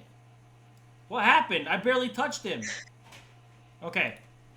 I didn't do that. That was legit lag or something, because I just moved him back 5 feet and he shot across the room and died, so. Okay. So, now that I've got a bit of breathing room, I'm going to cast Scorching Ray on that Flesh Golem, Okay. because it's restrained. It is. And that means the webbing on it will ignite too. Oh, it's like an extra 2d4, right? Yep, at the start of its turn.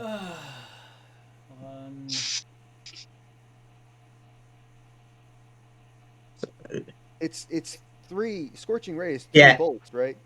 Yeah, Which it's one is being a it? bit janky, so I'm just going to manually roll that, I think. Okay. The other ones. Yeah, I think it was trying to do all together 2d20s plus 4 plus 3. So Yeah. fire them as 3 separate attacks, and we'll just watch Yeah. our golem die.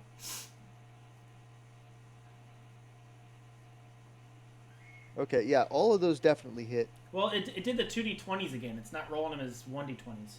Yeah, it's all at advantage because he's restrained. Is it using it as advantage or is it adding them together? I can't really tell. It You should know be. what? It's using If it you with click advantage. If you click Sure. it, you can see which dice it's selecting. Yeah. Okay. Oh, yeah. Oh, and actually, because I've got my arcane firearm, there's an extra d8 on those. So that Oh my God. is 31 fire damage on the flesh golem. We having a I barbecue? feel very upstaged at this moment.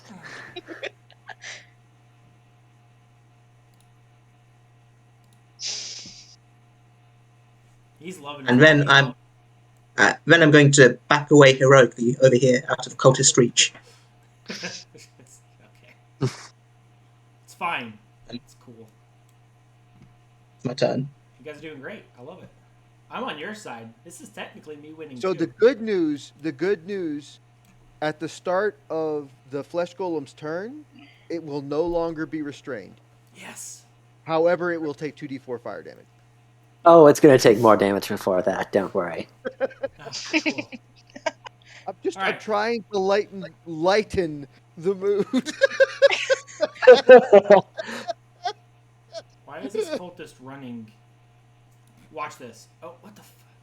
Okay, it's fine. Don't look at me. Can't look at you. You're at like The 2,000 camera's miles not on. away. We can't see you. Don't listen to me either. Just ignore me. What? Do you guys hear something? Hmm, The no. sound of silence. This. Nope. Son of a bitch. At first, it was on the one, and I was just like, "Oh, poetic justice." All right. It was close. It was really close. All right. That was his turn. So You're up. this is me in the corner. Yep. This is me casting 3rd level chromatic orb fire Ah! Okay. on Oh. the flesh golem. Okay. Still advantage at this point, technically. Yeah. Yes, it is also advantage. Ah! 15. Ah! It hits.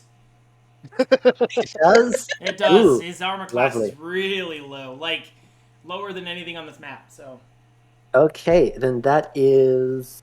I believe that is... Yes, that is 5d8. Oh. all right. Hey, Aaron, what did you do? I stabbed some people and shot some people. 21. He drew aggro. You I did did, your at job. You first. played the tank. I did, even though I Pseudo-tank. am It was great. not a tank. Yeah, you did. I slapped you Oh, a few even- times. I feel good Attention. about it. Who even needs a tank? Yeah. We're Right. doing fine. Yep. Yeah. I'm I kind heard of the a best tank. defense is a good offense. You know who said that? Mel, the cook on Alice.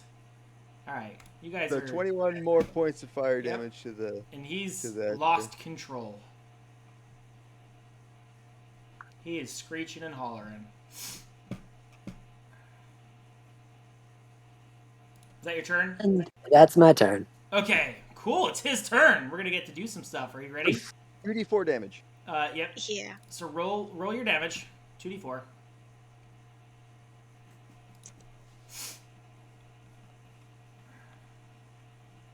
Okay. 4 points of fire damage. So, he screeches, and it's unsettling. Each of you, I mean, you can feel it. You're shook, like to the soul. It's not just uncomfortable screeching, but like the pain and anguish that you hear coming from this child's voice. It's unsettling. And he runs 5 feet this way. Can he? Yeah, he's not restrained anymore. Yeah, but Yeah, it's all the fire we threw at him. I need to remove the. that is but- also difficult terrain, so. It's okay. He's only Yeah. going That- to there. oh yeah, that won't influence anything. And he's You're right. attacking the zombie because after they get below half health, they attack anything near them. Oh my Oh. god. So he Speak does for have it. to check to see if he's restrained again, though, because that set of webs is not on fire. He's on fire, right? Can we just count that? He's not restrained. Of course not. Not now that I can attack myself. Why would he be restrained now? Don't worry, guys. He gets multi-attack. Oof. Ah! What the I have players rolling 2 20s and I'm rolling 2 1s. That was with advantage. I'll roll my second attack because he has multi-attack. It doesn't look like that one rolled with advantage. No. Rolled straight. No, it did. Yeah, I rolled 2 1s. No, it doesn't show No. the 2 1s when you click on the dice, though. Yeah, it only rolled with 1-1. What? Oh. Why is it doing that? He doesn't have any conditions. Oh. Could you click to roll with advantage? Yeah. I'll do it again. Oh, you know what? He doesn't even have advantage. What? No, he doesn't. The guy's not restrained. That's the The one guy that in passed. front of him should be constrained. No, he's the one that passed. Oh, yeah. But that he is the hasn't one had to that passed. move. Yeah, he did pass. Yeah, Never but mind. he He's hasn't not had to restrained. move. That's why it's straight. That's why it's normal. Yep. With his second attack. That one does hit. Stupid zombie. Wait a minute. Armor class is 8, so that does hit, even at a critical failure. I mean, he can't hit on a critical failure, but you get it. Yeah. So- you just have to not roll a 1. Yeah, literally just not roll a 1 and I couldn't do it. Normal damage to this stupid zombie. Alright, so the zombie needs to make a saving throw. Come on, zombie. DC 16 or 16. higher, 16 or higher, 16 or higher. Nope.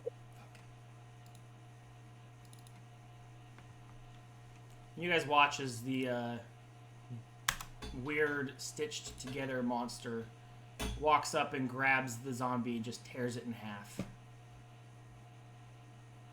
I think these cultists are regretting their life choices right now. Before stepping forward. It should be. They're going to be regretting their afterlife choices here shortly. All right, that's his turn. I haven't even mind spiked them yet. You know, for half a second, this actually looked really scary when you guys were surrounded by a lot of stuff. It did. And then you got them all into a 20-foot cube. But then Yeah. you made the mistake of putting all the bad guys in a small You area. guys were literally back to a wall. There's 3 of you right there. It's like, where else do you go? You couldn't see dude hiding in the corner. He's like, I'm gonna go for all these guys, I guess. You guys baited him in perfectly. It was great strategy. I'm proud of you guys. Thank you. I'm gonna use my bonus action to commit more arson. I'm gonna move that to get the guy next to me to make, because it says he's uninjured, and we need to change that. We're gonna change that. Go ahead, slam him with an orb. It's not a save, is it? It is. It's a DC 15 dex save or 2d6 fire damage. Just moving my He's gonna do a backflip Flip over spear. here for this. so it's still gonna be half damage at least. All right, so it slams into his leg 4.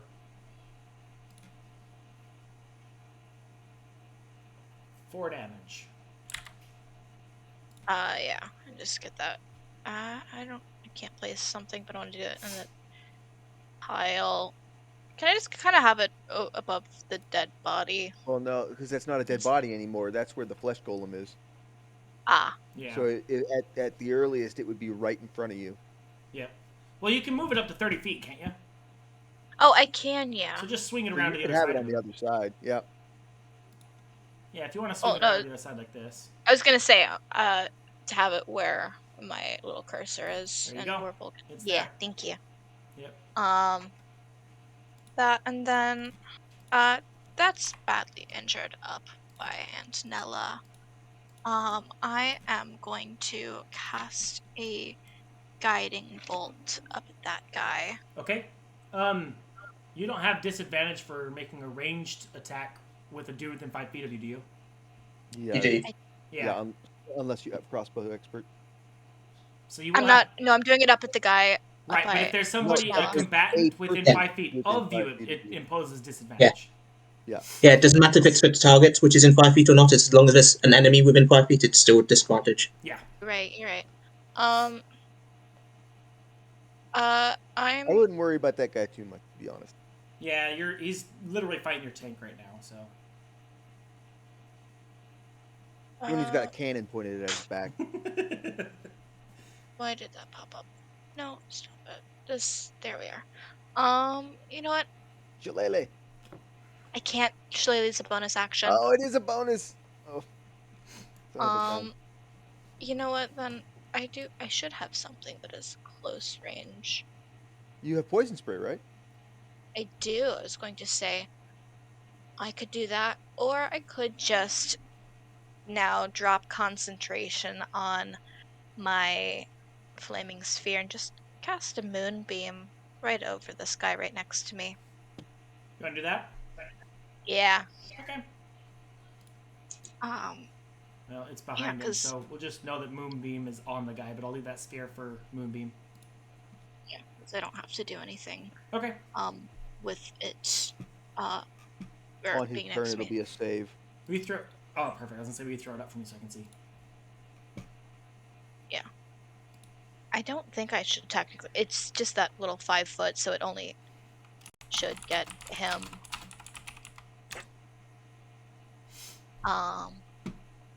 Yeah, 5 foot radius. So for whatever, it's showing a 5 little foot radius actually hits everything around that, not just the one circle. Radius is Oh. half. Oh, you're right. Diameter is full. I'm gonna take a step back before I cast it and take that And- opportunity attack. Okay. Or you could just put it in the circle that it actually is on. Yeah. If you just move it back, you could also get the golem, couldn't you? Yeah. I Yeah. think it does, I'll do that then. Okay. You don't need to move. Yeah. We know I the don't sphere is where that little circle is. It'll be good enough. Yeah. Okay. And they only take damage on their turn, right? On the start of their turn. Yep. Nope. Yeah. Or is it end? Or when a creature enters the spell's area for the first time, or on a turn that it starts there. Yeah. So, if I'm summoning it on the creature's area, That depends on the DM. Yeah. So technically, they just entered as the spell is cast, but Well, it Yeah, doesn't say. that's- Some So I DMs will don't say do that. it doesn't say on their turn. It says on a turn, and then it says or starts its turn there. So in my mind, I would interpret that as when a creature enters the spell's area for the first time on a turn, which is her turn, it takes damage. yeah. So Yeah. So that's That's makes my a opinion of it. okay. So if you're going through, it's a DC I'll allow 15 it. save. Okay, cool. Let's just highlight both these suckers and make them pass.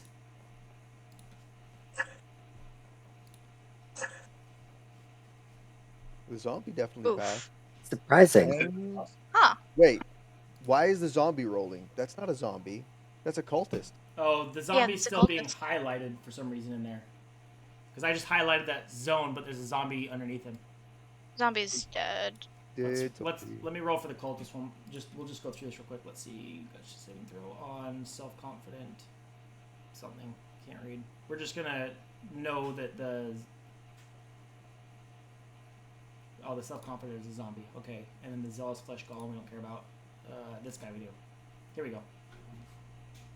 That's Yeah, bad. it's still decent damage. Okay, roll the damages.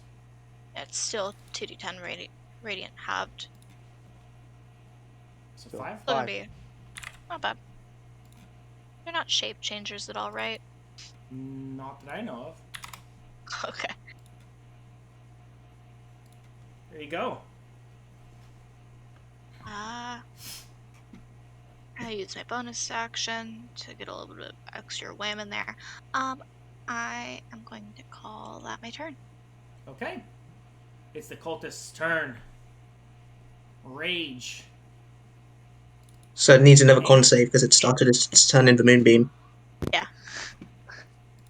Still rage, though.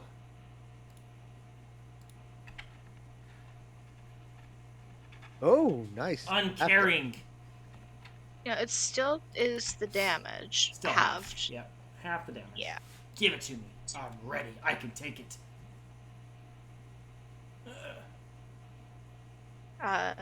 6 radiant. He can take it. Blood in his eyes, not literally, but figuratively, as he's searching for it. Finds perch! 19's gonna hit. Yes! Take this! Alright, that's his turn. Okay. Can cultists have multi-attack? All right. So here's what we're gonna do.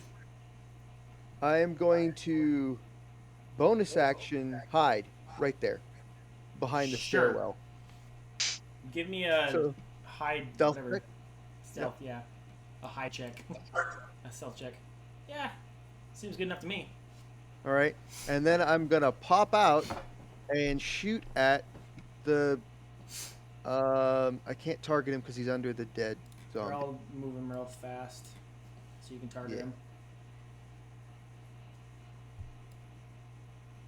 All right, Actually, I'll just move the zombie. and I'm gonna shoot with advantage with my crossbow.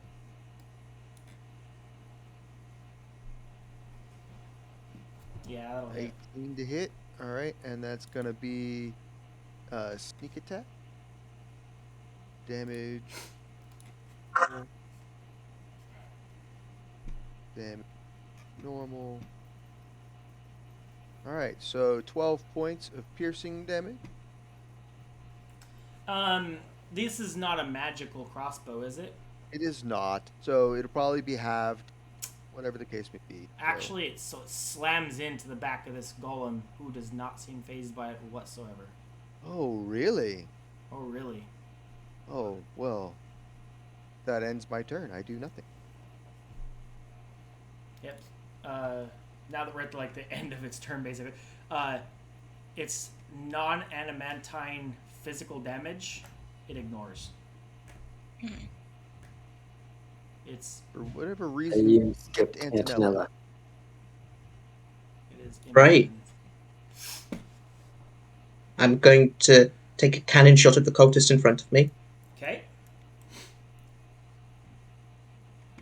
Do so.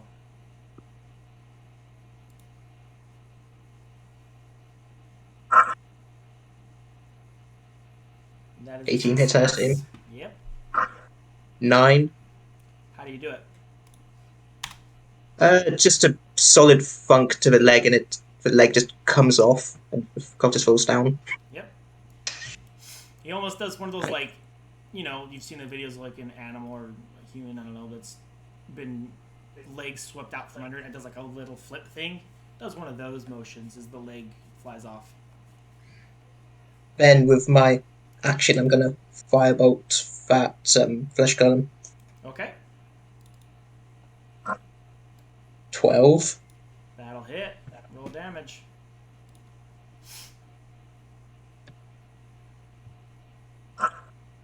Oof. 8 fire damage. It's still hanging in there. It's okay. It's going to take 2d4 more from the web under it. Yep. Oh, Sorry. that's if it gets there. Yeah. Don't forget we still got another person before him. Yeah, but that's me done. Okay. And I have I'm another surprised third that it level also spell. has the moonbeam. Yeah, and the moonbeam and everything else under the sun. This guy's got like a million different like types of damage before he even gets to go. So Like, let's also, we're going to be doing another Chromatic Orb, level 3. okay. More arson. Yes. What type was it? Fire, but oof. Yeah, but oof. Oh no, that one actually misses. Nah. Yep. Sorry, it was close too. Actually, hey, you haven't used your extra reroll from earlier, did you?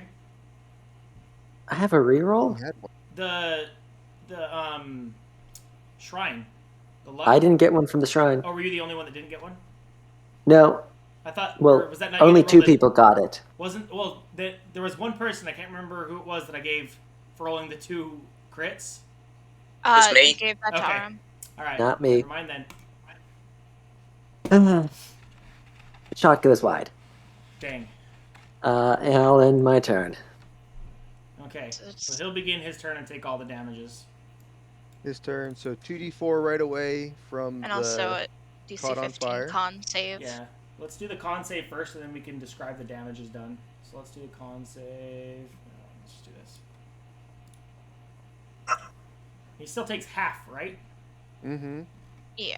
All right. So why don't you guys just describe how he dies between the two of you? Go ahead. So I guess for burning webs, extra ignited by the moonbeam, like the golem avoided it, but the webs were just extra heated, and the burning white hot fire just does him in. Yeah. Okay. So between the moonbeam and the fire and the magical webs that are trying to wrap around his feet, this monstrosity falls. The webs kind of wrap around his ankles a little bit, and he falls to his knees as it wraps up and around his knees and to his thighs. And you see just one web latch out and wrap around his shoulder, and another web latch out and grab it around the other shoulder and just kind of pull it down. And as it just sinks down into a fiery little pile of web and moonbeam and dies.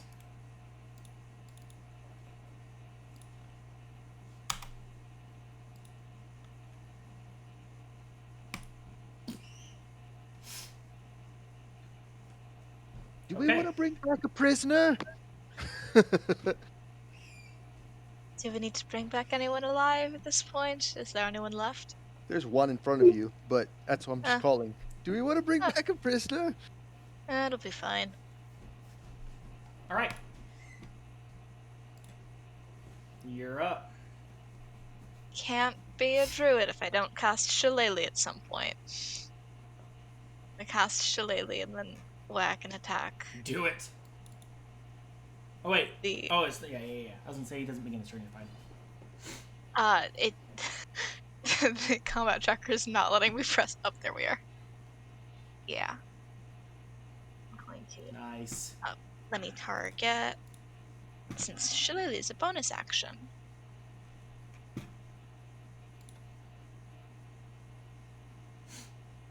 $14. Ha! That hits. Nice. All these low AC little critters I decided to throw on a map together and then put into a big pile. Oh, that was a fun little spin. All right, and he's The hanging in there by a magical thread. bludgeoning.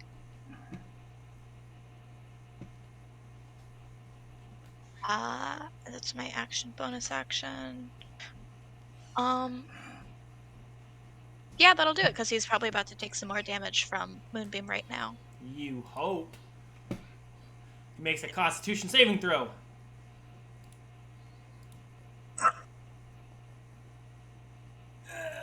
Ha! I pass. It did not matter. 3 damage. Literally, that's all you needed. That's all you needed. Damn. It was so close.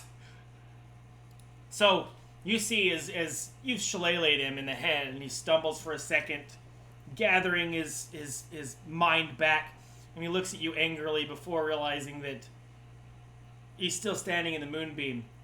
And the moonbeam glows just so brightly as it's passing through him.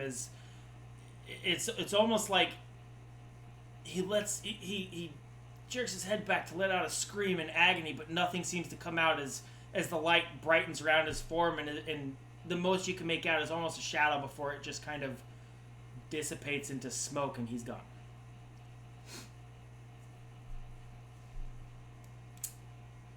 And that will end our combat. Yay.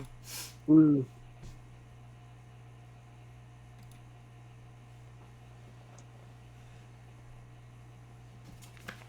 All right. What do you guys want to do? Are there any survivors? They're all dead. Unfortunately, there are not any survivors. It seems as though the bodies were dismembered and thrown together to create the monstrosities. And the final missing member, well, not the final, but one, the four missing, so 3 men and 1 woman created the zombies, a final woman on the altar, and if you look carefully in the river to the right, you'll see a floating tiny humanoid child. Although it still has the head, I can't take that off, but, you know. Blech. I would like to, I guess, do Arcana on whatever is on this altar here. That's So it is dismembered. Oh, it's body. Yes, dismembered and very dead Jahara. Never mind. We don't need to do an Arcana check on that. Let's move away. Okay. Maybe we should go back to the town and report what we found. Did you guys want to search bodies or anything? I mean, yeah. Okay, Definitely. so no money found on any of the bodies. A couple little daggers. They had some maces that they were trying to slap you with. But on the primary cultist, the one casting the spell, you do find a letter. And the letter reads, Alistar,